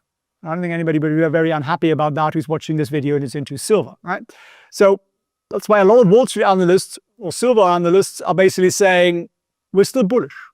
Right? Silver has outperformed gold massively, but there is actually a reason for it. And I hope you understand that a lot better now than you did before. So what's the actual plan here for us retail investors? I believe what we're seeing is the last gasps of paper market control over this commodity, and that the physical shortage will take over the actual price controls. And I think the institutions know this, and I think that's why the streaming companies, which I'll explain in a minute, barely dropped during the crash, while the retail-heavy miners got destroyed. So smart money is accumulating physical silver in shares in companies with fixed cost access to silver production, while the retail traders using leverage, well, they got shaken out. And that was the point of it. But the fundamentals didn't change. So what happens next? I think we're going to see a lot more volatility in the paper market. Prices are going to be pretty bonkers because they're going to try and suppress the prices. You're going to see a bigger gap in the premiums, especially in Asia. The Chinese prices are going to decouple because of the export restrictions. But eventually, the break higher can't be contained just because of the physical demand. I'm going to show you my market maker's perspective in a second from one of my mentors. And he's going to explain to you how these games kind of work from the inside and a few words of advice there. But what can you actually do about this? Like, can you profit from this, right? You understand the demand, you understand the manipulation, you understand the fundamentals. So how do you position yourself? Now, the following is not financial advice, it's not a recommendation. These are just some thoughts of what you could do if you wanted to get access to more silver exposure, but you're going to have to deal with your own risk management and your exit rules and all these kind of things because I don't give financial advice, right? I'm in no way licensed or qualified to do that. I'm just going to give you my opinion. That's the end of it. It's hopefully the beginning of your research, and you want to dive a little deeper, get your hands on the free newsletter that's down below. So if this thesis is correct and physical silver will be priced above paper, and physical prices will determine paper prices, you're going to want to own physical stuff, right? So if you want to own silver, I'd say you want to put most of your money, if not all of your money, into physical silver. And you could, of course, put gold into the same category. Yeah? You could do some sort of split, right? 50-50, 60-40, whatever fits you. As traditionally, it's 75% gold, 25% silver, right? I still think silver, the short term, is going to do a little bit better. In the long run, I think gold will also do incredibly well. It's my humble opinion. How do you buy it? Go to big dealers. The APMEX guys, JM Bullion, SD Bullion. Focus on government-issued coins and bars. Think the American Silver Eagle, the Canadian Maple Leafs, that kind of stuff, because those are more liquid. Now, if you have a bit more money, think about bars, because larger amounts will give you lower premiums. Storage is an issue, of course, with this stuff. Either you have some secure home storage or you are in a reputable vault. Don't put it in a bank box. I don't trust the banks. The vault guys, I think, are okay. And if you're storing it at home, don't put it on social media. Don't tell people about it, obviously. Right? Now, I touched upon streaming companies, and a lot of people obviously don't know what that is. These are companies like, and I'll give you a few tickers here, WPM, FNV, RGLD. That's sort of the smart money play. So what are these streaming companies? They're not miners. They provide upfront money to mining companies in exchange for the right to buy a percentage of future production at a low price. Sort of a metal royalties play. And if you've been following me for a while, we were certainly in WPM earlier this year. I think we might even have been in Royal Gold. I can't remember. But we were making money out of these guys mostly for the gold markets. And in very volatile markets, they can be superior because they're less volatile, because they got fixed costs, right? Whereas your mining guys, the actual physical miners, are going to be a lot more volatile. So they're typically very, very profitable. And the other beautiful thing is that, well, their management can't mess up the drilling program or something. There's a little bit less risk, a little bit more diversification. You can buy these in a regular brokerage account. So there's one thing there. Now, strategy 3 are miners. I think a lot of people, again, don't really understand these. Let me give you a couple of tickers to look into. NEM would be one. Gold would be one. AEM would be another one. So these are traditional miners. Now, always stick with the tier 1, the low-cost producers, which is why I'm mentioning these. NEM is Newmont, they're the world's largest gold miner. Barrick Gold is a major global producer. EM is Agnico Eagle. Again, these are quality operators. And they all have costs for silver of about $15 per ounce. So they can be profitable even if the metal prices pull back further. They have strong balance sheet, they have good management, they pay dividends. Avoid the high-cost miners that are barely profitable. So the little miners with a single project, That's super risky. You don't want to be in that. So if it's being talked about on Reddit, you probably want to stay the heck away from it. And then a little bit of dry powder to buy the engineered dips to make sure we can take advantage of that. Risks, look, they can hammer the paper markets for a while. We could get a global recession. Anything is possible. China could start flooding the market. Seems unlikely given that they're a huge user of silver themselves. So yes, I think be prepared for the roller coaster. It won't be a straight path up. I'm not saying that in any way, shape or form. So what do? Educate yourself, grab yourself our free newsletter, make calm, collective decisions, make a plan for the next year or 5 years or 10 years, not just for this week, and make sure you've got some good risk rules there if you want to get into silver. You want to get further into silver, join the free newsletter. We're going to give you some real gold nuggets there every day, as well as a real deep dive every week. And it's free. So felixprehn.org/silver. For 5,000 years, every major civilization on Earth agreed on the same thing. Egyptians, Romans, Chinese dynasties, the Ottoman Empire, the British Empire, all of them across different continents, different languages, different gods, they all landed on the same answer. Gold. Gold is money. Then about 50 years ago, a handful of governments got together and said, nah, we've got a better idea. Trust us. This paper stuff here is money now. And here's the thing, that paper experiment, it's starting to fail. And the people who don't understand why gold matters are going to be the ones left wondering what happened to their savings, their purchasing power, and their retirement. So today, I'm going to make sure that's not you. My name is Felix Prehn. I'm an ex-investment banker and an economist. And today, we're going to dive deep on gold. And I don't mean should you buy gold? Like everybody talks about that all day long. But what is gold really? Why did every civilization choose it? And what does it tell us about the money in your pocket right now? So here's what we're covering here. 3 parts. 1, what gold actually is and why it is not an investment the way you think it is. 2, what happens in 1971 and why your dollar has lost over 90% of its value since. And then, guess what central banks are doing right now with gold and what that means for you and your portfolio.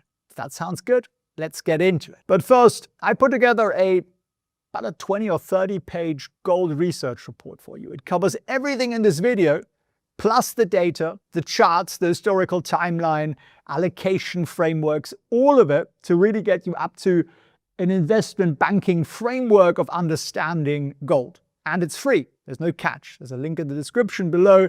You just join our free community. There are well over 30,000 people in there, and you just read it, grab it. Right? Links down below in the description.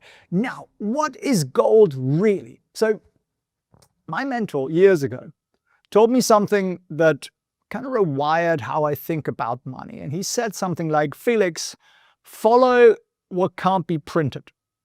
That was it. 5 words. Follow what can't be printed.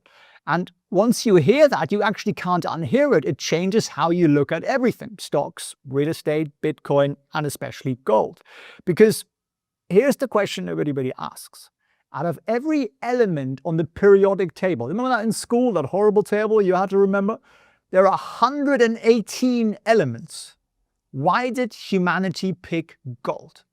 Was it random? Was it just pretty? It's shiny? No. It turns out gold is almost engineered to be money. And let me show you. First, it does not corrode. Gold doesn't rust. It doesn't tarnish. It doesn't react with air or water. You can literally pull a gold coin out of a shipwreck after 400 years on the ocean floor and it looks basically the same. Try that with iron. Try that with copper, right? They fall apart. They disintegrate. And second, it is divisible. Is that how you say that? Obviously, I have trouble spelling it. But what it means is you can melt it, you can cut it, you can shape it into coins, bars, tiny flakes. It doesn't lose its property. Every piece is as pure as the whole one. And then third, it is, and here's another word we don't use very often, malleable. What does that mean? Well, 1 ounce of gold can be hammered into a sheet that'll cover like 100 square feet. You can make it into wire thinner than a human hair. It's workable. And then fourth, and this is really the key one here, it is actually scarce. It can't be created. It can't be synthesized like diamonds. It can't be printed. You have to dig it out of the ground. And there is only so much of it. Now, and here's the number that blows people's mind. Are you ready for this? If you're ready for this, put a ready in the comments down below. All the gold ever mined in human history, all of it, going back thousands of years, every pharaoh's tombs, every central bank vault, every wedding ring, every Olympic medal. I don't think they're fully gold anymore, by the way.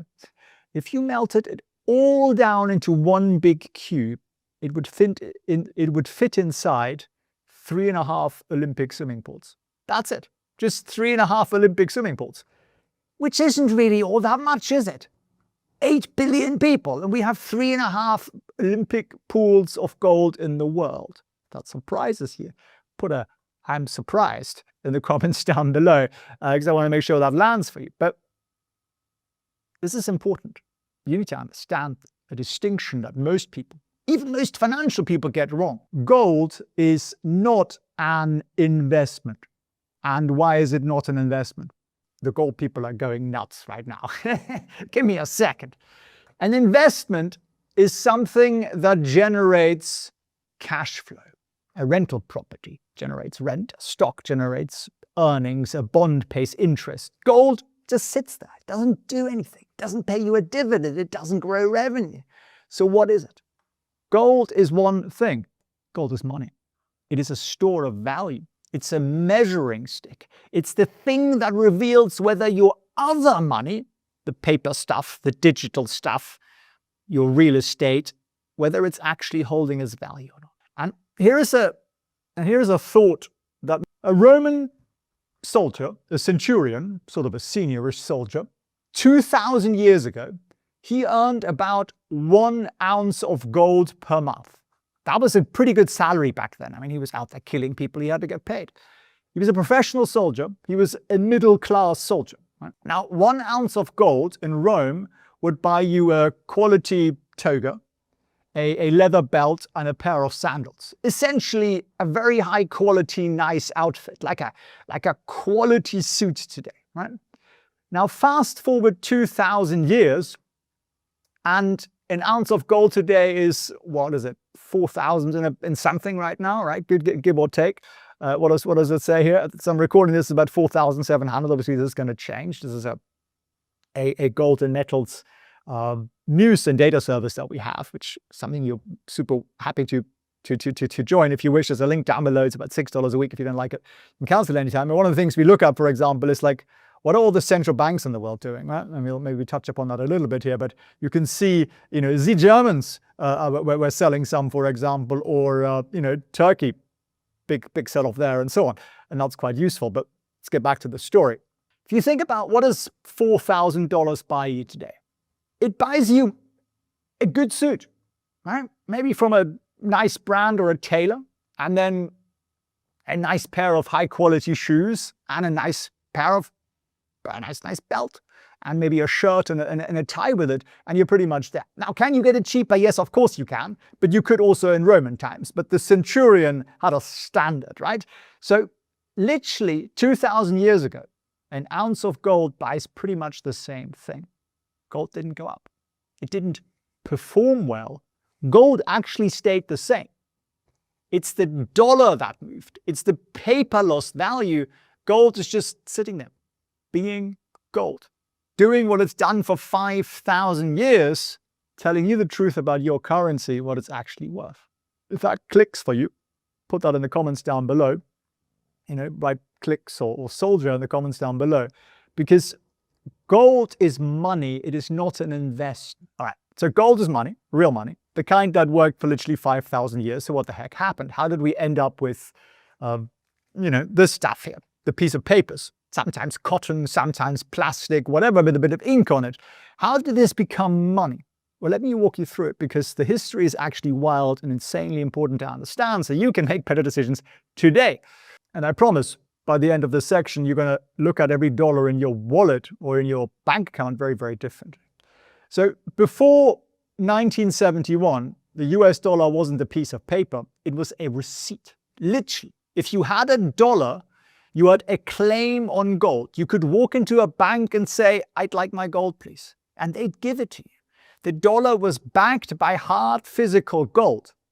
The money was gold. The gold is just sort of heavy to carry around, and cutting it into pieces was annoying, so we had paper.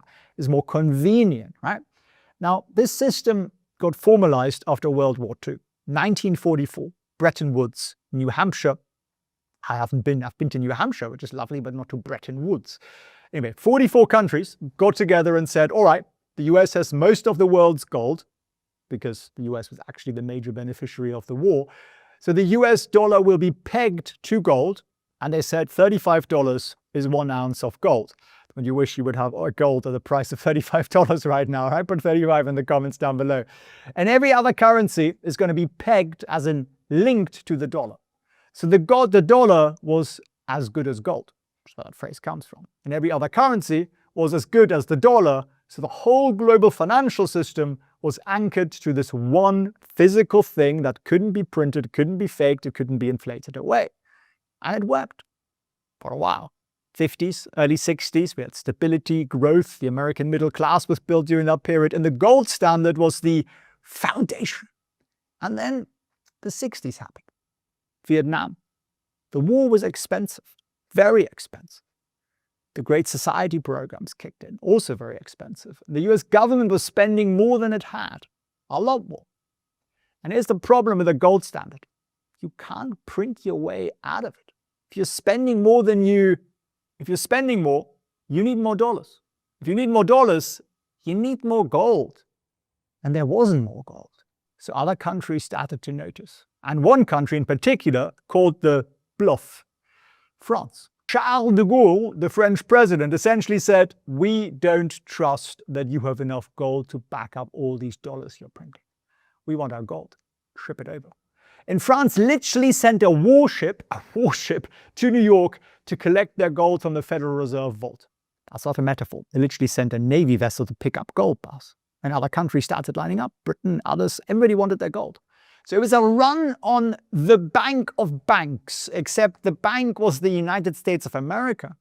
So on August 15th, 1971, Richard Nixon went on television and interrupted Bonanza. That must have been a shock for Americans. And he said, "We are temporarily suspending the convertibility of the dollar into gold." 54 years ago. Still temporary, apparently. So in one speech on a Sunday night, while interrupting a cowboy show, the link between the dollar and gold was severed forever after. The anchor was cut. And from that point forward, the dollar wasn't backed by gold. It was backed by silver? Nope. Backed by anything? Not really. It's backed by a promise, a signature, really, a government's promise. And that's what we call fiat currency. Fiat, cheap Italian car, but it's actually Latin, but it's actually Latin for let it be, like John Lennon. The money has value because the government says it has value. That's it. That's the whole thing.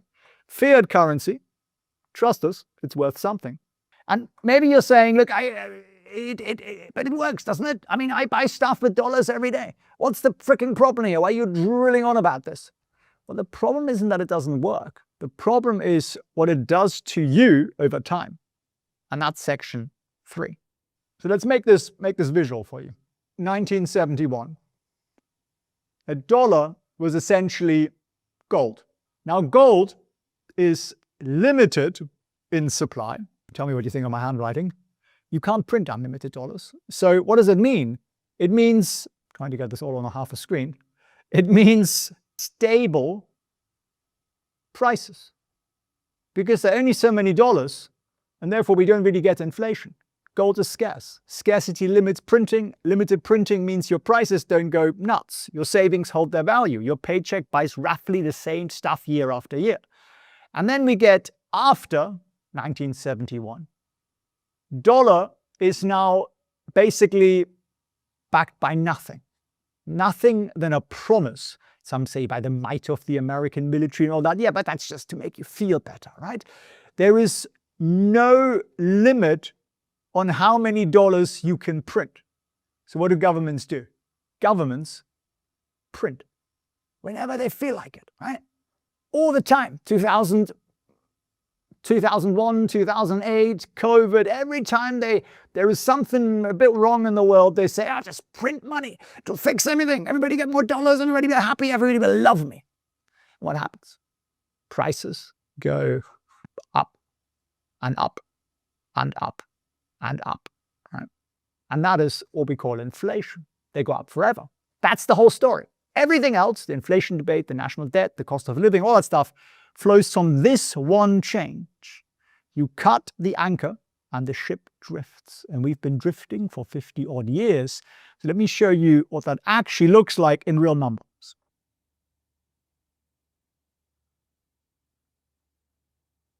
There's a chart from the Fed. In 1981, there were about $860 billion, right? And they've discontinued this measure, by the way, because it gets embarrassing. But in 2021, we had 22,000. Yeah? So we went up like 30 times. And then the new measure still shows us at about that level. It makes me wonder why they discontinued the old one, probably because it keeps going up and up.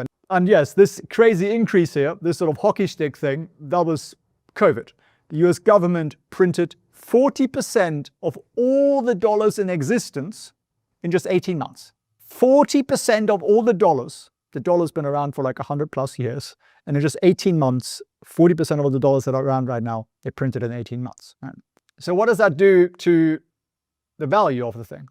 A 1971 dollar is today worth how much? How much do you think it's worth? Go on, put it in the chats down below. I'll give you 1, 2, 3 seconds to do that. $1, so that was 100 cents right then. Today, that same dollar is worth about 7 cents. It's a demolition of the value of the gold. Think about what that means for your parents, your grandparents. Somebody who saved diligently in the 70s, they put that money in the bank and they did, the right thing. That money has lost 93% of its purchasing power, 93% down. It's not because they did anything wrong. It's because the rules changed and they didn't realize it.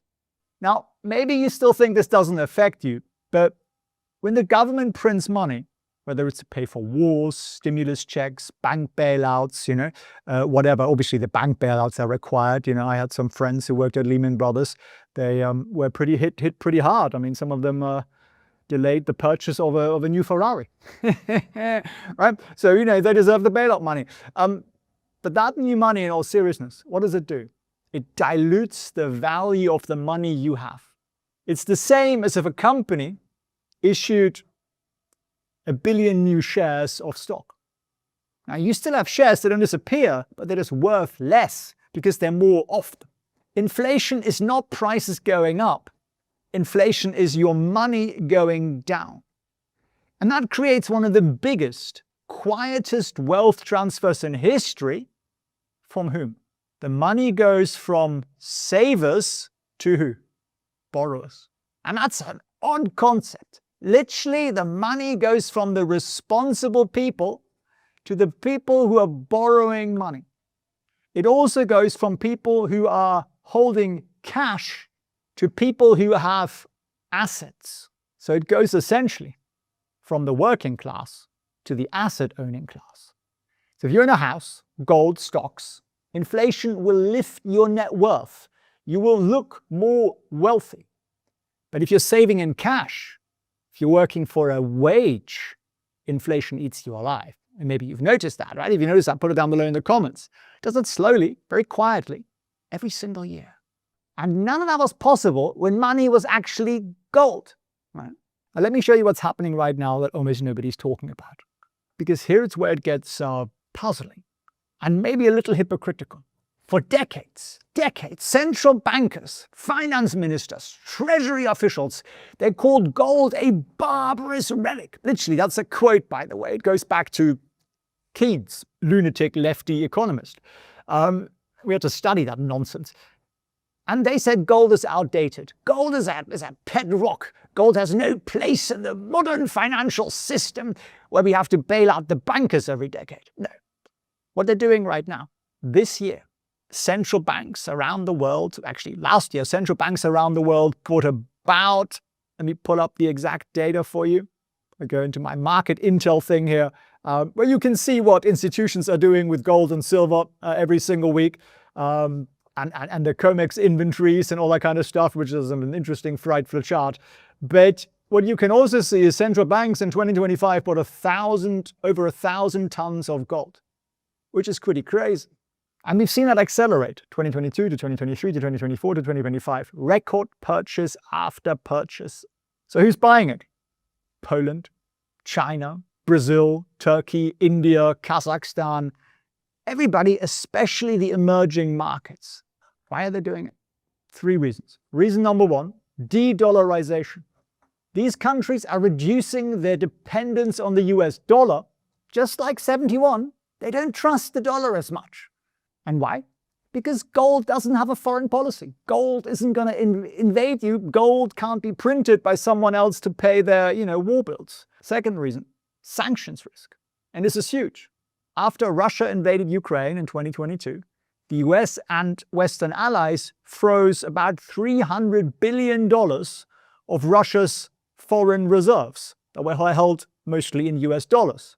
Right? So if you're Russia, you're like, that's not good. Now, what if you're any other country in the world? You're like, well, they did it to Russia. They could do it to me if I do something that they don't like. If I decide to become a despot and invade somebody, which, some of these countries might have aspirations towards. So if you're those countries and you hold all your money in, all your reserves, or your savings essentially in dollars, what are you going to do? You're like, how about we just buy gold and store it in the basement? That way they can't get to it. They can't sanction it, they can't freeze it, and they can't click a button and make it disappear. And then the third reason is debt. Central bankers can read a chart. They can see that the US is, close to 40 trillion in debt. $1 trillion every 100 days is being added. And they're looking at that and they're going, and they're not doing this publicly, obviously, not in press conferences. They don't want to, piss off the great big American bear. But in the allocation decisions, they're basically hedging. And if they're saying, maybe we should just hold a little more of the thing that's worked for the last 5,000 years, just in case the 50-year experiment gets, rocky. And for those of you who've been in the gold for a little while, we've had a really beautiful ride, right? We made a lot of money on gold. Year on year, as I'm recording this, we're up about 65%. And the physical stuff is getting scarcer. You can see that. The COMEX levels here have come down very significantly of how much gold they actually hold in the last 12 months. Similar story for silver. But when you zoom out and you think about when was the last time central banks and Wall Street banks were this aligned on the same trade, think about it. Central banks are buying gold. Hundreds and hundreds of tons. Investment banks are raising the price targets for gold to, 5,000, 6,000 and beyond. And retail demand is climbing. So everybody agrees, the People's Bank of China, JP Morgan Chase, the Fed, the polls, everybody, which is kind of curious and possibly a bull case scenario. Now, I'm not a financial advisor. I'm not telling you what to do. I just want to make sure you really understand what's going on here with gold so you have the full picture. Before you run out and put all your money into it, which I don't encourage you to do in any way, shape or form, let me give you the risks and the opportunities here, because you wanted to understand both so you can be honest with yourself. Now, before we do that, you might have gotten this far and you might be like, okay, but I need to know, when do I buy this, right? Was it a buy now or is it a sell now, right? And if that's you, I've got something for you too, which is a 15-minute masterclass you can watch at felixprehn.org/get-free, which will literally tell you Wall Street's framework for deciding when they buy and why. It's very simple. So it's 3 steps. You can learn it in 15 minutes. felixprehn.org/get-free. It's completely free. Part of our mission here to make more people financially independent. So what are the risks? Well, if you hold cash because you're waiting for, some sort of nirvana off the stock market, and you think, well, the cash is safe, right? It's safe. Yes. In the short term, you're right. But in the long term, your cash is a guaranteed loser. Remember that $1971? It's worth 7 cents today. So if you've got lots of money sitting in a savings account that's getting you 1, 2, 3% maybe interest, inflation is running at a much, much higher. So you're losing purchasing power every single year. It's a slow bleed, and you don't feel it day to day, which is the dangerous part. But you'll feel it when you try to buy a house in 5 or 10 years. You'll feel it when you retire and the numbers don't quite add up, right? Cash is not safe. Cash is a slow, guaranteed bleed, and the longer you sit in it, the more it's going to cost you. The second risk is ignoring the macro shift, right? The world is changing. We've got de-dollarization, dollar reserves have dropped significantly. There's a lot going on in the whole world here, and we track a lot of the stuff that's going on, like what's going on in the Middle East right now, or whatever. And as long as it's related back to gold and silver prices and so on, we put it in here. You can literally see everything: energy infrastructure, tropical storms, central bank buying and selling, and all that kind of stuff. Even earthquakes, because they're important if they happen, near important mines, for example. But a big part of the world, the BRICS countries, are looking at creating a non-dollar world. It's not a conspiracy theory. It's actually data from the IMF and the World Gold Council and the Bank for International Settlement and all these other lovely organizations that have your best interests at heart. Trust me. Now, you don't have to believe the dollar is going to collapse. I don't think it is. Not tomorrow, not next year. But if you are not even aware of this slow shift, just like the cash in your savings account, it's gradually losing its importance and its status.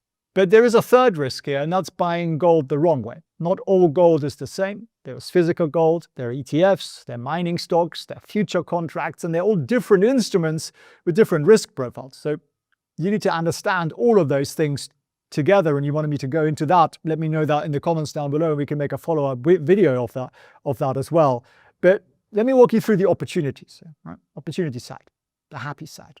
Physical gold and gold ETFs. That's sort of your foundation. And a lot of people are suggesting 5 to 15% allocation. I'm not telling you what to do. It depends on who you are and your financial setup generally. But it's sort of a financial insurance policy. Sovereign wealth funds, family offices, they hold somewhere in that range, typically 5 to 15%. Not 50%, not 0, not 90%. And if you hold that in physical gold, coins, bars, you hold it. Nobody can take it from you, well, unless they break in. But you can, of course, store it in a storage venue, which is what I would recommend if it becomes a serious amount. And that's the downside. You need to insure it. It doesn't generate any income. Now, they're gold ETFs. There are things like GLD or IAU. They give you gold exposure without having to store it. They're liquid, they're cheap, they track the price.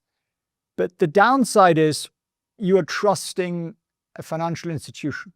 You don't hold the metal. And then we have gold mining stocks, right?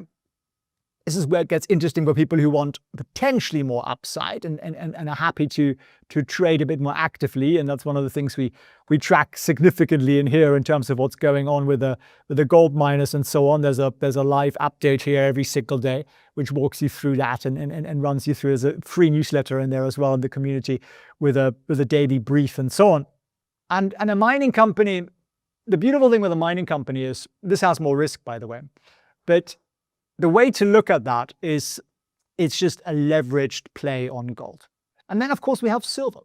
And silver is interesting for the simple reasons that there is very, very little supply of it. If you look at the COMEX inventory here, it's absolutely collapsing. And that is because it isn't just a money metal. There's a significant industrial demand for it. Electronics, solar panels, medical devices. All that stuff needs silver. Now, there is something called the gold to silver ratio, like how many ounces of silver it takes to buy an ounce of gold. I mean, that ratio is very high, like 80 or 90. It typically means silver is really cheap, and then it sort of snaps back. Right now, it's sitting at 62. It's about average. So it's neither sort of really overvalued or undervalued, historically speaking. But in my humble opinion, the industrial demand is pretty significant. Again, you have to basically come to your own conclusions there. And one way we see that is the physical silver premiums are significantly above the paper price. Now, my hope is that this video has given you a much better and deeper insight into gold. I'm not a gold salesman. We never take sponsorships on this channel from anybody, really. yeah, really nobody ever.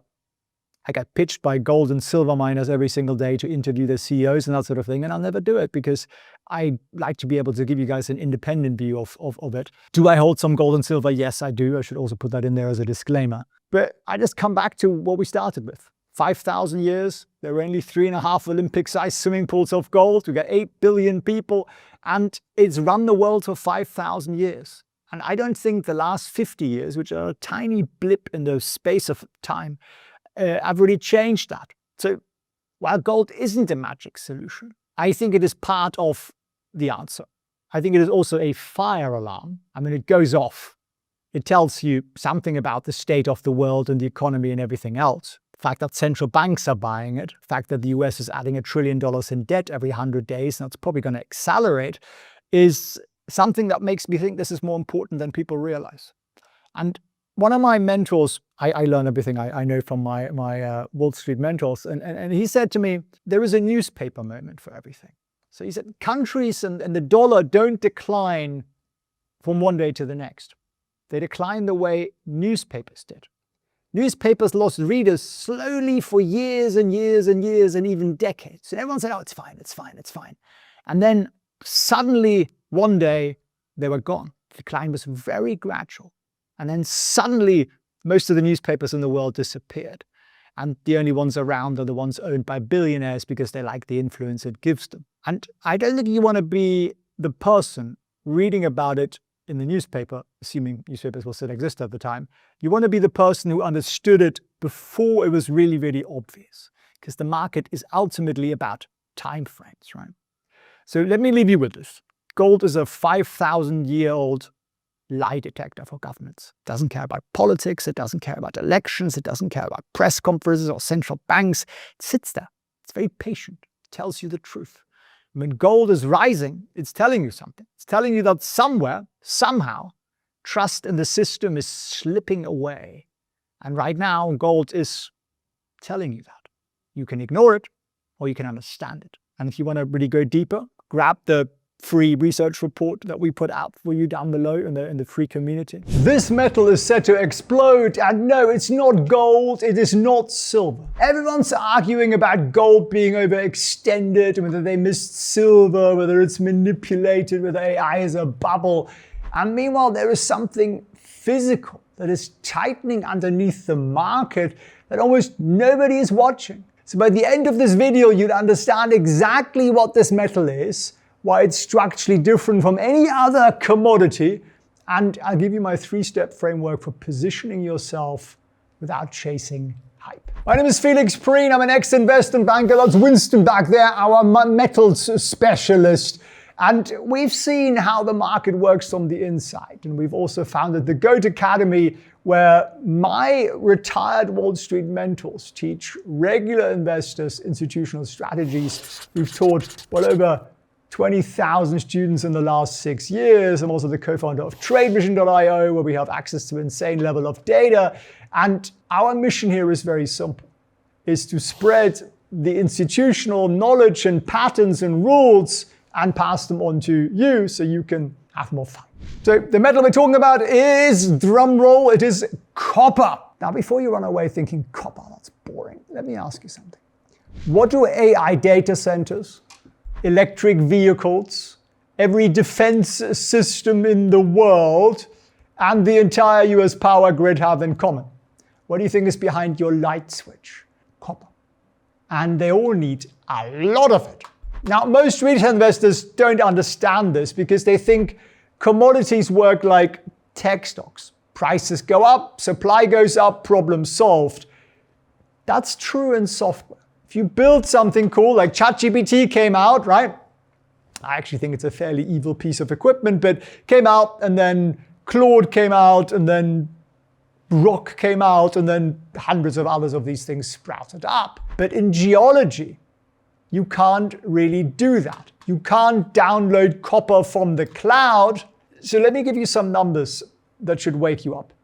JP Morgan is forecasting copper prices to hit $12,500 this year. Not anytime this year, but by the second quarter of this year. Now, is that therefore definitely going to happen? I don't know. You see, I mean, JP Morgan, pretty powerful, pretty good connection to the top, it seems.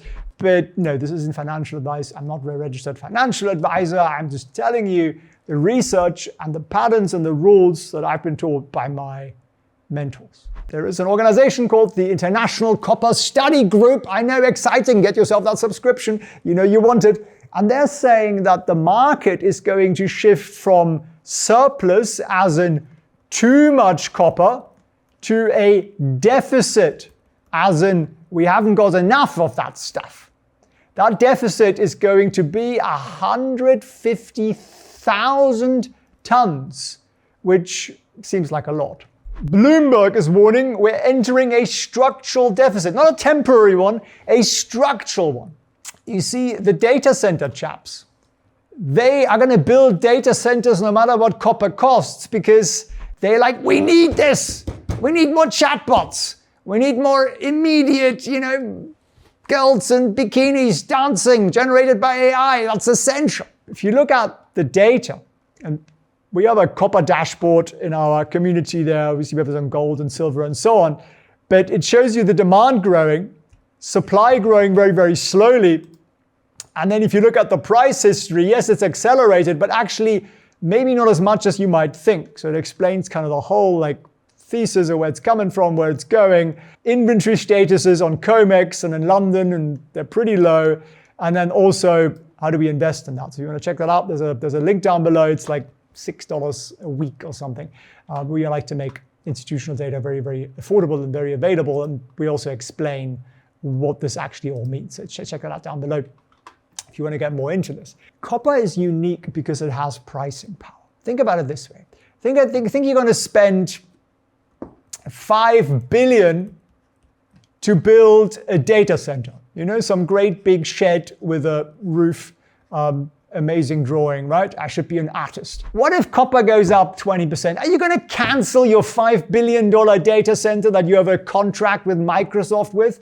No, you're not. You're just going to pay more for copper. And the same thing is if you're a Tesla and you're building, one of these. Again, this is clearly exactly what a Tesla looks like. Well, if it costs you an extra $100 in copper, you're still going to build the car, right? If you're the US military and, you build these things, that is meant to be a rocket, rather timely right now, you don't give a hoot what this thing costs. You just want more of them faster. You're going to pay whatever it takes for copper. And that is very unusual. Now, maybe you're thinking, okay, interesting thesis, but why isn't the media talking about copper? If you're wondering that, put a copper down below in the comments, because I'd like to see how many of you are starting to connect the dots here. Because you see, gold and silver, they get all the attention. It's very unfair because they're shiny, they're sexy.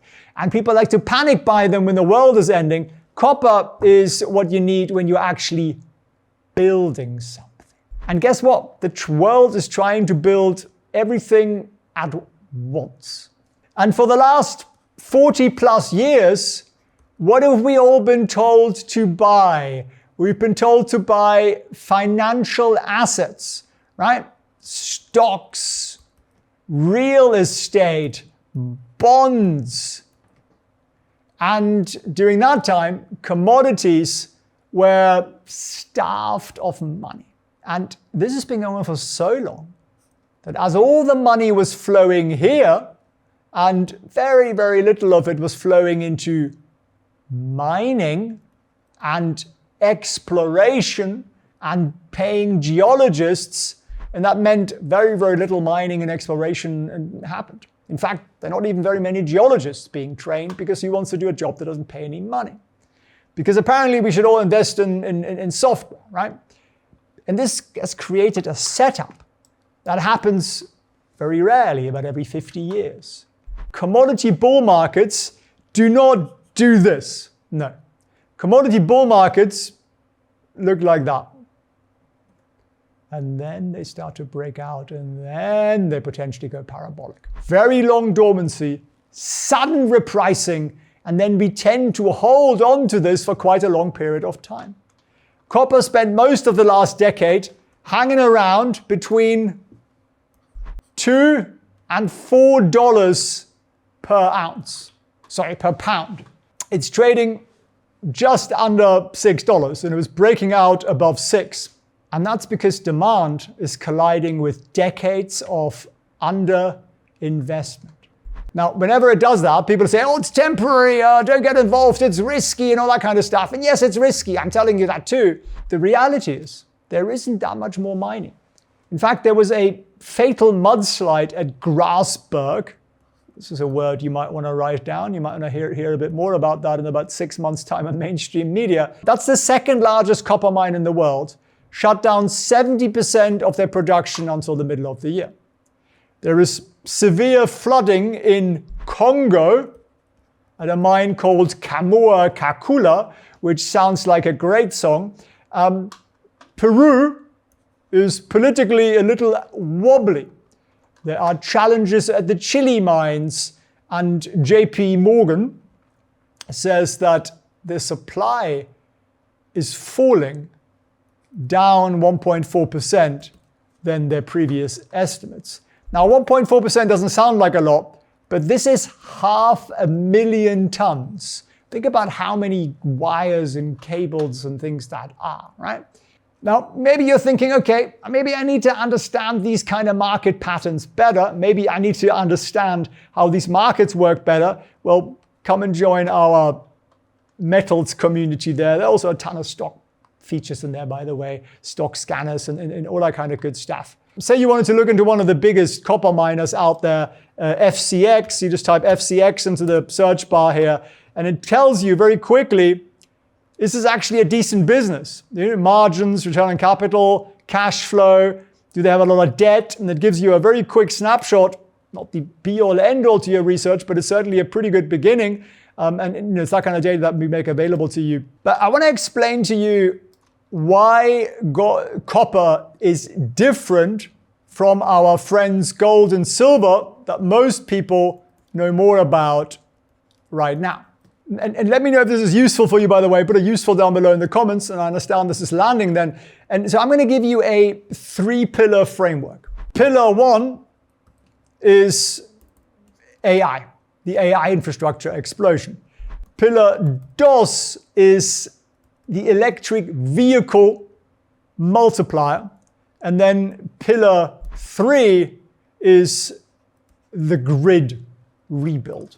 In each of these alone would be important, but together they're creating a trifold bottleneck that the supply literally cannot fix quickly. So let's talk pillar number 1, AI, specifically AI infrastructure. Data centers, the kind that are housing NVIDIA's latest systems, they can use up to 50,000 tons of copper per facility. Now, a regular data center was like 5,000. So this is a massive 10x increase in demand for copper. And our friends at JP Morgan, who always have the little investor in mind when they put out their data, JP Morgan are saying that data center installations could account for about 500,000 tons of copper demand this year alone. That is a global increase of 5x of copper demand. It's needed for wiring, for the cooling systems, for the transformers, for bringing the power in, right? Well, if you think that's bullish for tech stocks, wait until you see what that does for the metal that makes the tech possible. We're essentially a step below the tech that we're normally talking about here. Then we talk about EVs, and I know they're a little bit less popular right now, but let me show you this. A traditional car uses about 50 pounds, it's about a lump of sugar, I mean not lump of sugar, well maybe in the US, bag of sugar, of good old copper. An EV car, so gas guzzler, I should have probably written gas guzzler rather than EV. How much do you think is in there? Give it a guess. 180 pounds. That's like 3 to 4x what is usually in a car. And then of course you have the charging infrastructure. Charging infrastructure is thought to require about an additional 1 million tons of copper by 2040. And if you were to replace every ICE vehicle with an EV vehicle, according to the University of Michigan, that would need more copper than has ever been extracted from the ground in human history. But I'm sure it'll be just fine. I'm sure there won't be a deficit. How many of you are driving an EV or own an EV, a Tesla or something? Put EV in the comments down below. Let's see it. Let's see your vote there. And then pillar number 3, we have the grid. And it's not sexy as when nobody talks about it. But the grid is it's sort of showing its age. It needs a facelift. 31% of infrastructure is near or past its lifespan. So we're just going to say it's old, it needs to be replaced. 46% of the distribution infrastructure is the same, needs to be replaced. The US of A needs to build 5,000 miles, if I could spell miles, of this. What are those? Well, add one of these underneath it and you get the idea, right? Transmission lines, I know, artistes in résidence. And that literally will require hundreds of thousands of additional tons of copper per year. So global copper demand for power generation and transmission lines is going to go to the roof. Pardon my French. Where did that come from, Winston? I thought we don't swear on this channel. The US of A produces 870,000 tons a year from mines. It produces about another 850,000 tons a year from recycling. Can anybody add that together? What is that? 1.72 million tons. That is production. How much do you think the US needs? The US needs 2.5 million tons per year.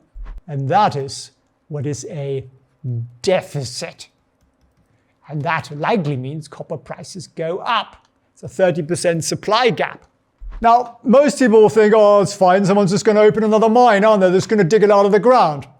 Well, copper is fundamentally different from other investments. Mining doesn't work like software or data centers. You can't just scale up copper production because copper prices have gone up. It is going to typically take 17 to 18 years to bring a copper mine online. Crazy, right? Now, maybe you thought that was crazy, but that is in the world. Now, in the US, things are a little bit crazier. In the US, it typically takes 29 years to bring a copper mine online. So 29 years to open one new mine. So if you opened a mine today, it would impact supply until, when would it impact supply? Sometime in the 2040s, right? Why? It's discovery, it's permitting, it's infrastructure, environmental approvals. You know, every frog and toad and bird and insect is gonna complain about it. You need financing, you need construction. And people know this, so people don't want to finance it because it just seems like a loony bin of investments, right? The other problem is that when you dig out a great big rock, so this is a rock, special rock. I am a rock. Now, how much copper is in that? Well, there are little bits. There's a bit here, there's a bit there, there's a little bit here, there's a little bit there. New rocks being out of the ground, they have less copper in them, or copper of poorer quality. So new discoveries are rarer. They're also lower underground, and there's less copper in them. Gold and silver investing is generally speaking fair. Copper investing and copper demand is when the world is building stuff. Right now, the world is building the biggest change in how we live with AI, robots, data centers, automations, and all of that needs copper. And prices could double. This rock is still the same rock. Still no easier to get it out of the ground. Now, how does copper pricing really work? 3 phases to that, in my humble opinion. Phase number 1 is the breakout. So you get this lull, you break out of the lull. That is your breakout. So you basically move above this very long-term sideways action, right? Now, headlines will usually say as a speculative, it's temporary, it's spiked, it's scarily risky now. And then you get phase 2, which is institutions moving in on this thing. Let me show you a chart here. This is the copper miner ETF. It's called COPX. And what do you see? You see a chart that was doing absolutely bugger all, going sideways, started breaking out in September. At the same time, volume spiked, which is institutions doing their thing. And from that moment, from that Wall Street rule of pattern recognition, copper is up 72% in the last 129 trading days. Right? Every dip was an opportunity along the way there, by the way. Again, I'm not telling you what to buy, I'm just saying. Then the third phase, which is what nobody really understands, is the miners get repriced. Why do the miners get repriced? Miners have fixed costs. Let's say it costs a miner $3 to get a pound of copper out of the ground. Right? So if the price of copper is $4, what do they make? They make $1 profit. Right? Now, if the price of copper goes to $6, what happens? They make $3 profit. So their profits have gone up 3x, even though the price of copper only went up half an x, 50%. You get the idea? So there is leverage essentially built into miners, and their profits double or triple or quadruple. And that's why these copper guys are going nuts. I'm not going to run through every copper miner out there. I've just put in some of the biggest ones out there. There are others. If you want to dive into those deeper, again, put it down below in the comments. Just write minus in the comments and I'll be happy to do that. Let me tell you one thing, and this is actually advice. Right? I always say I don't give advice. I'm going to give advice.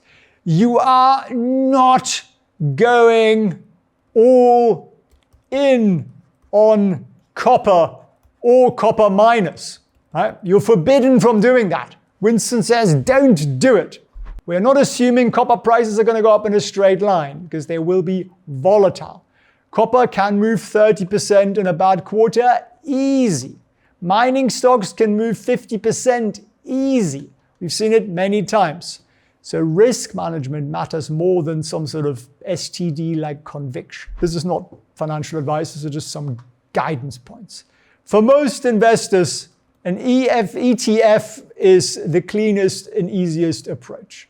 There are a couple of them out there. There is COPX, for example, 40 different copper mining companies in there, relatively affordable. There are some others. I'll put them down below in the community already. Now, if you want pure copper exposure and you don't want to buy futures because that scares you, then there is an ETF that tracks copper futures, and that is called CPER. That is basically futures without having to understand futures. Now, that costs 1.06% in fees. So someone's making money out of your not knowing this. So you don't want to hold that for too long because that's a ridiculous amount. And then you want to think about how much exposure you have. And I'm not saying you should buy copper. I'm just saying if you are going to buy some, don't make a reckless allocation. Right? Generally speaking, I would stick to 5 to maximum 15% of portfolio. It's generally a pretty good rule for almost anything you want to invest in portfolio. If you want to invest in miners, make those positions small. I would generally say 1 to 3%, because what we do is we get some exposure. We tilt into it an idea. We don't gamble and put everything on there. Because stuff could go wrong, right? There could be a massive recession. Someone could come up with another metal that is just better and cheaper. And maybe all the AI data centers get canceled and we all go back to, smoke signals. Now, if you have some copper exposure already, you're thinking about it, put the ticker symbol in the chat or the multiple ticker symbols in the chat that you have exposure to. Be curious to see what our community here is investing. And if you still think gold and silver is still the better play, again, let me know down below in the comments because I'd be interested to see your POV there. But even if you strip away all the AI hype, the grid is aging. Electrification is happening no matter who's in power or countries. Defense budgets are rising. And the commodity underinvestment has lasted 40 years. So copper doesn't really need a crisis. It just needs a continuation of what we're already seeing. We don't need inflation. We just don't need massive new investments. So it's just a rebuild. And rebuild needs copper.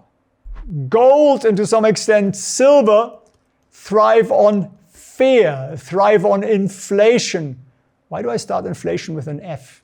Do you ever do that? Does your brain do that? It sort of starts halfway into a word. Copper happens when you build. It happens when you electrify.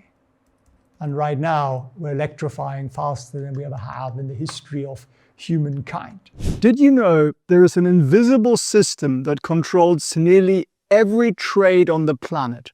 And I don't mean supply and demand. I don't mean the Federal Reserve. I don't even mean the stock market.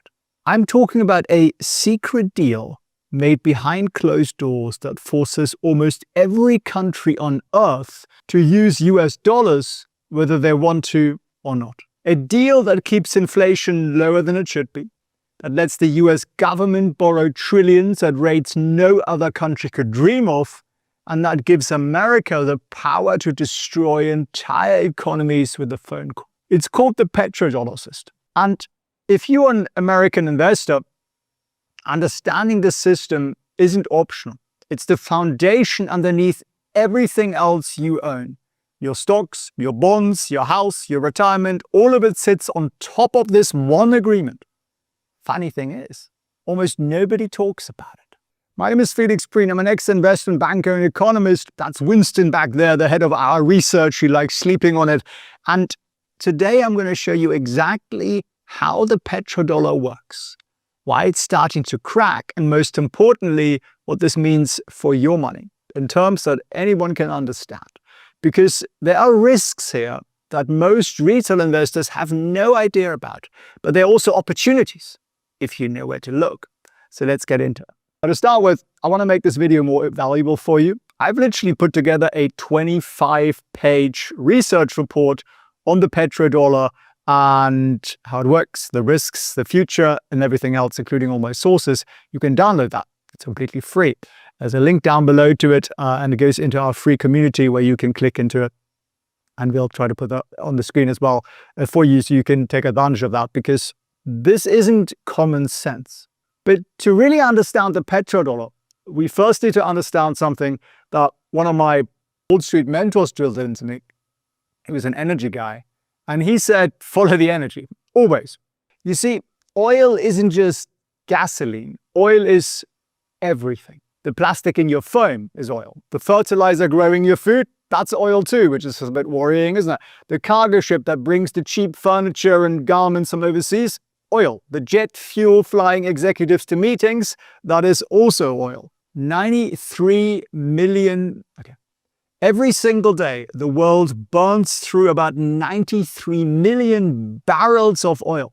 If you've never thought about how dependent everything is on this one material, put oil in the comments. Be interested to see what everyone's thinking. But for investors, this is where it gets important. Let's say you are Saudi Arabia. You've got oil coming out of your ears, more than you could ever use. So what do you need? You need everything else. Technology, cars, weapons, consumer goods. Now let's say you are Japan.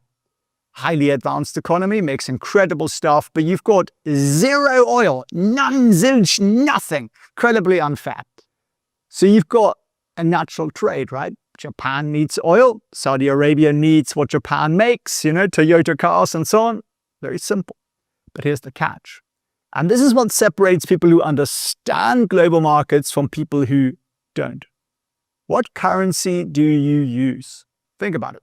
Saudi Arabia doesn't want Japanese yen, really. They want something they can spend anywhere. Something stable, something powerful. And Japan, they're not going to accept Saudi riyals because, same reason. They want flexibility. They want purchasing power. So for over 50 years, the answer has been one thing: the US dollar. Not because it's magic, not because it's backed by gold. It hasn't been since 1971, thank you, Nixon, but because of a deal, a very specific deal made between the United States and the Kingdom of Saudi Arabia. A deal that changed everything. Did you know that oil is only traded in dollars? If you do, or if you don't, let me know down below. Put a surprise or a yes in the comments down below. See how many people understand this already. Now, of course, the deal didn't happen by accident. There's a story behind it. And this too, we need to understand. Now, if you're sitting here thinking, Felix, I just want to know what to buy today. I hear you. All right. I'll do something even better than what we're talking about here today. I'm going to teach you live for about 2 hours. It's coming Saturday at 8 p.m. New York time, how Wall Street finds great stocks. How Wall Street chooses the stocks that they want to buy, and how you can follow in their footsteps. And it'll be free. It'll be about 2 hours long, and you can sign up for that at felixprehn.org/train. Yep. Is that a deal? If that's a deal, put a deal down below if you're signing up for that, if you're joining us for that. Now, back to this history lesson, which is so flippin' important. How did the US dollar become the currency that runs the world? To understand it, we need to go back to the end of World War II, where, my German people didn't do so well, did they?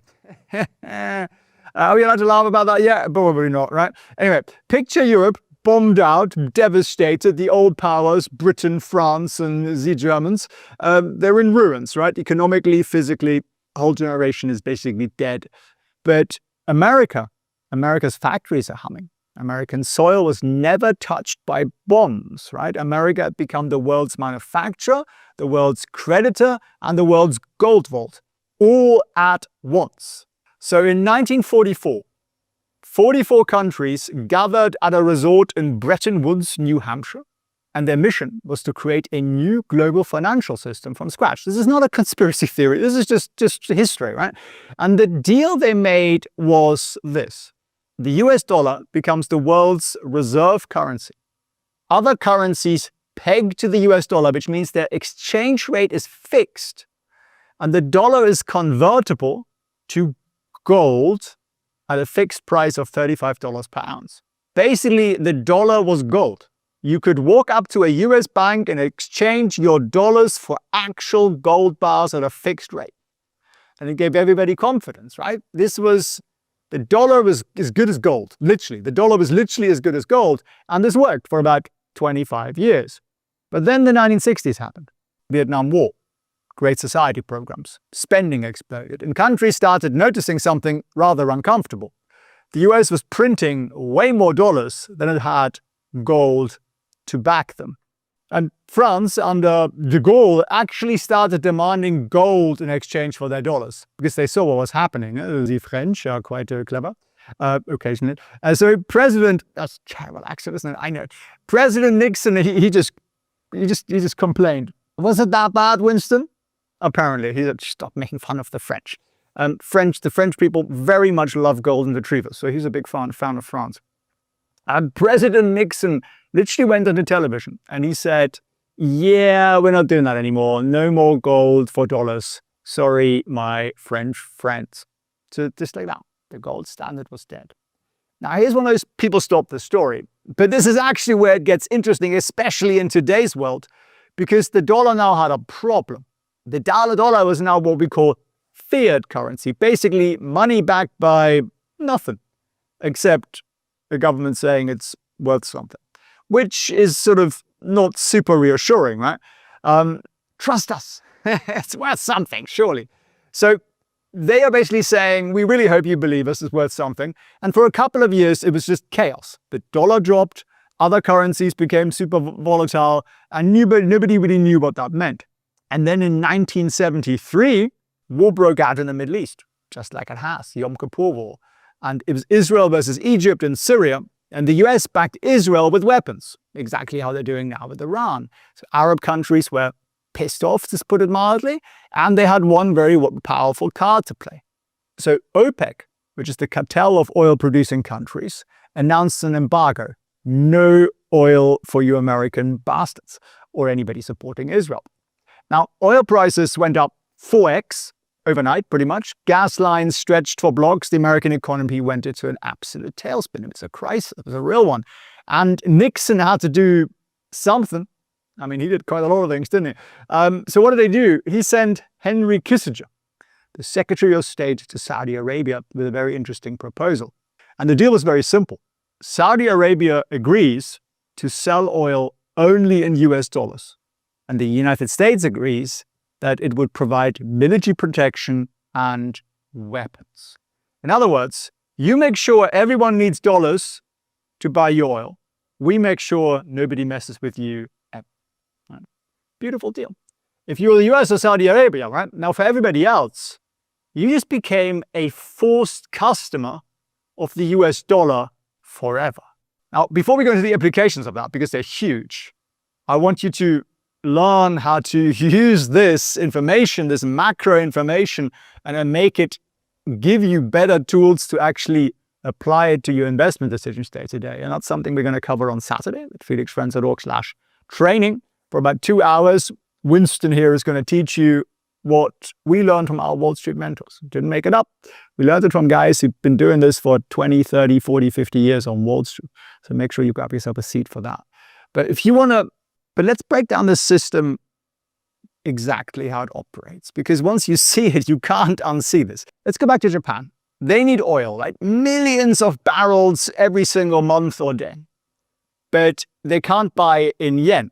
Saudi Arabia won't accept it. Right? The deal says dollars only. So what happens? You have Japan. They need to do what? Well, first of all, you have the Saudis down here. And the Saudis want to send oil to Japan. Right? But Japan can't pay for it in yen. So how does Japan get dollars? Well, the US of A enters the picture. And Japan sells, say, cars to the US, or, PlayStation, semiconductors, and so on.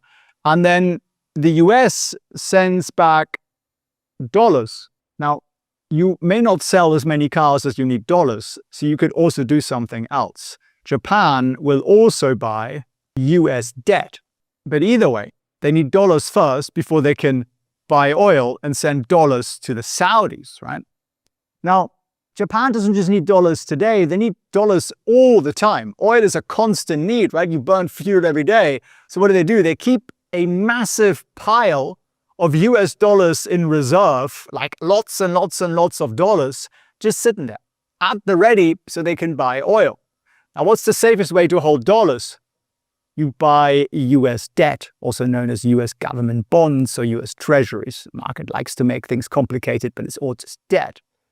So now Japan and every other oil importing country is buying and holding dollar debt, lots of it. And maybe you're starting to see why this is such a good deal for America. Let me know if this is landing for you so far, by the way. Put a landing or in the comments down below and I'll see if it is. And if it isn't, also let me know. But here's where it gets even better for the US. Saudi Arabia and the other Gulf states, what are they getting? Well, these guys are getting all these Japanese dollars and they're getting more and more and more dollars than they need. Well, what do they do with all the dollars? They can't spend it all in Saudi Arabia. There's only so many, gold-plated Lamborghinis you can get. So what do? They invest it. Where do they invest it? Right back into good old USA. So they buy US debt with it because that's really safe, right? They buy US stocks with it because it has great opportunity. They buy US real estate because you can get income from it. And of course, US weapons. This is called petrodollar recycling, this part here, because the money flows out to buy oil and then it flows right back in as an investment. It's a perfect loop. It's almost like it was designed that way to keep good old USA on top. Oh, yes, it was. And this is why understanding this system matters for anybody who's investing in the US, because this loop creates three massive advantages for the United States that directly affect your money, as they say in some parts of the UK. Here's the big idea. And this is what separates people who understand markets from people who just, well, react to headlines. The petrodollar system gives America 3 massive advantages that most retail investors have never, ever thought about or heard of. And by the way, we've done, again, something even better for you. If you want to keep track of what's actually going on with this whole system, not only do we have the report for you, we have a live dashboard where we track what's going on around the world, metals, oil, and everything else, live news, and literally what's happening in the world. You want to be worried about what's happening in the Middle East right now? Well, why not see like what's actually going on there, whether that's military flights or energy infrastructure, and literally all the news and exactly where it's happening and why it's happening. You want to understand that that's all in there. But I've also just added a petrodollar tracker. We're going to keep building that out. Understand how this actually all fits together, again, with a petrodollar briefing, which is updated there live for you, so you can take advantage of that. You can also filter, by the way, for stocks. So if you want to find some quality stocks, for example, we also do that for you, and you can get an insight into what's going on with each one of these and so on. So there's a ton of that stuff in there, and that's about $6 a week. We just want to make good information available to everybody. So there's a link down below to that too. So yes, loads of good stuff in the linking section.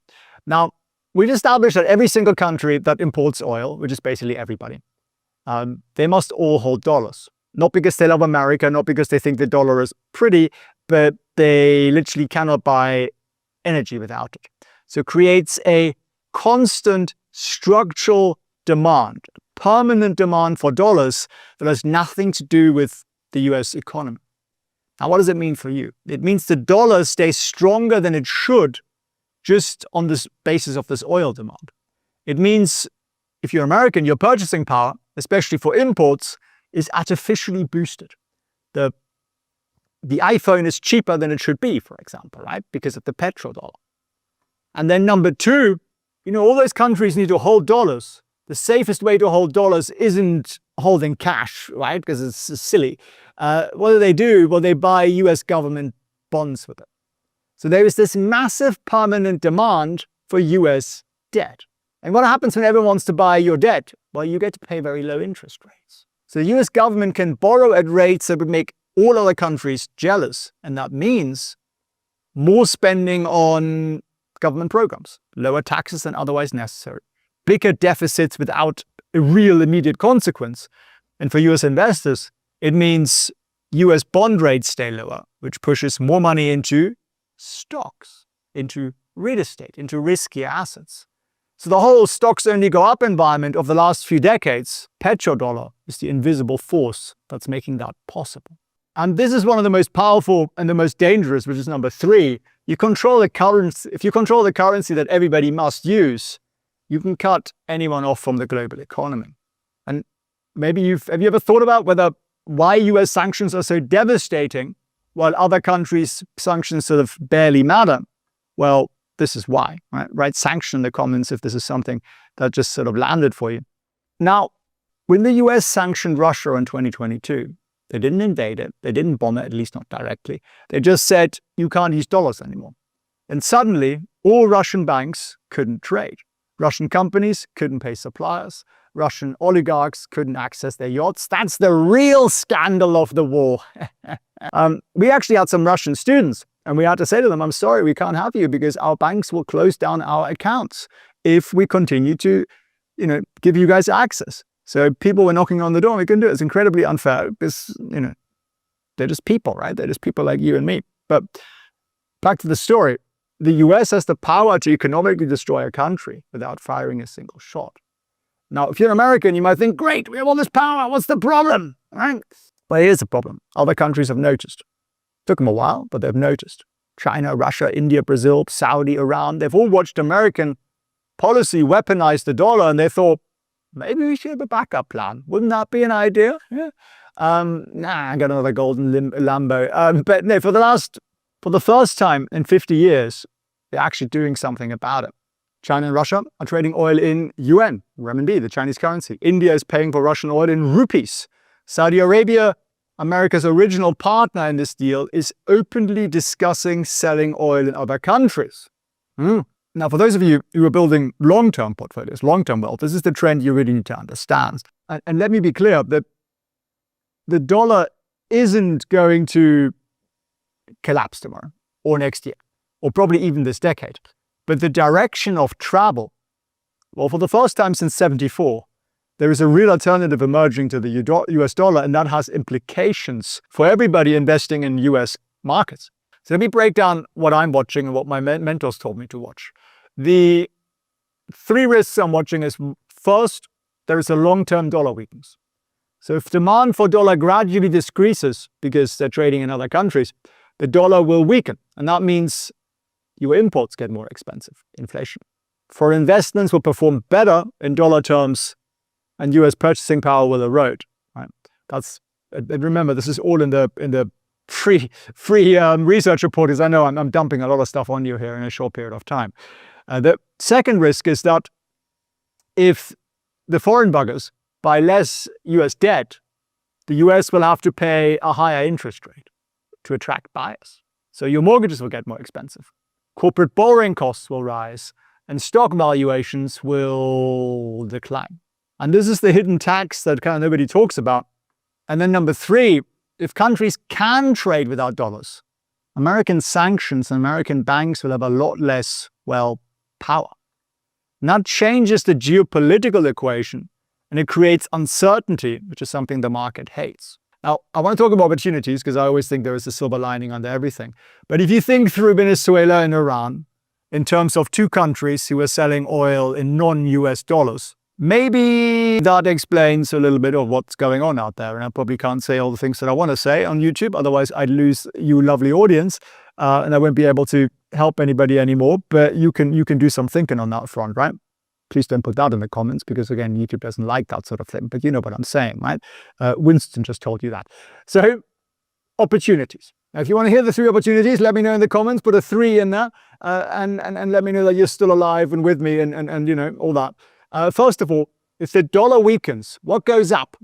Things that are not dollars. Gold, commodities, real assets, right? Another reason why we built out our whole metals universe inside of Better Stocks, which is the app you have access to down below for $6 a week. And we literally look at what are the institutions doing with gold and silver? Are they buying? Are they selling? Right? And what are the premiums in overseas markets? What does the inventory look like for gold and silver? And all the other good stuff that is very important, right? How's the stress level looking in the markets and so on? But beyond gold, there are other things, yes. Some people find that hard to believe. If the US loses this privilege it has, other markets become more attractive. Emerging markets, commodity exporters, countries that benefit from a weaker dollar. And then the third benefit from the whole thing is perhaps a bit contrarian. If countries are trying to use less dollars because they don't want to be that dependent on the US, what's the long-term play? Well, less dependence on oil. So the energy transition isn't about, the climate and the polar bears and that sort of thing. It's about breaking free from the petrodollar system. So countries that can generate their own energy, they don't need to buy dollars. And that means companies building renewable infrastructure, battery storage, nuclear plants, yes, that green technology, LNG facilities, they are potentially a very good opportunity. And this is why I watch these big macro trends, because they tell me where the money might be flowing next, and then we can look at that. So what does the future look like of the petrodollar system? It's the $1 million question everybody's asking, perhaps the $1 trillion question everybody's asking. So many countries want out. Why hasn't the dollar collapsed yet? And that's a great question. Well, let me give you the honest answer. The first reason is momentum. The global financial system is like an oil tanker. It doesn't turn on a dime. Trillions of dollars in contracts are written in US dollars. Pricing systems, banking infrastructure, accounting standards, they're all built around the dollar. So switching is complicated. It's expensive. It's risky. It's like trying to change your phone operating system. Even if you hate it, the hassle keeps you stuck, right? Now, the second reason is there is no real alternative yet. What would replace the dollar? The Chinese currency? China has capital controls. You can't freely move your money in and out. That isn't going to work. The euro, Europe can't even agree on a fiscal policy, and it's it's an instrument that's so poor. It was essentially designed to make the Deutschmark cheaper. And they did that by getting the Italians and the Greeks and the Portuguese and the Spanish economy into it, and that would lower the whole thing. So again, it's a construct of horrors for an economist. What else? Bitcoin? Yeah, well, it's not quite there yet, is it? So there's no real alternative. Now, the third reason is the dollar isn't backed by just economic might. It's backed by 11 aircraft carriers, 750 military bases around the world. So countries think twice before they challenge a system and their consequences, right? Look at what's happening in the Middle East. So my take is, and this is what my Wall Street mentors always said to me about big systematic changes, big systems don't collapse overnight. They erode very gradually and then sudden. So the petrodollar probably won't end with a headline. It'll just matter less, year by year, trade by trade. And the dollar's share of global reserves has already declined from about 70% to 58%, which is not a crisis, but it is a significant trend. And maybe a good analogy is, do you remember when everybody said physical newspapers would die because of the internet around 1999? Well, they didn't die immediately, did they? But they declined for years. And eventually, yes, most of them are gone or barely surviving, and most of them are just owned by some billionaires who want to buy themselves an audience. But the petrodollar is essentially going through its newspaper moment. The smart money isn't betting on a sudden collapse, but it is repositioning for that gradual decline. And that's what I want you to take away from this. Don't panic. Don't sell everything. Don't buy and put everything into gold bars, but do understand that the invisible foundation underneath your portfolio has cracks forming. Cracks that could widen, are likely to widen over the next decade. And if you want to turn this into how do we actually use this and therefore find the new trends, the things that might go up a lot more, a lot faster because Wall Street's buying it already, come and join me on Saturday at felixprehn.org/training and I'll teach you that. Why didn't I teach you that in this video? Because it would make this into like a 3-hour video, which could be a little bit much, I think, for YouTube. If you got some value out of this, please share it with some other people so more people are better informed. And Winston and I say, thank you very much for watching. Don't we, Winston? Winston, hey. Any final thoughts on the petrodollar? It's like he needs a nap. He's been on a big hike. I wish you all the best.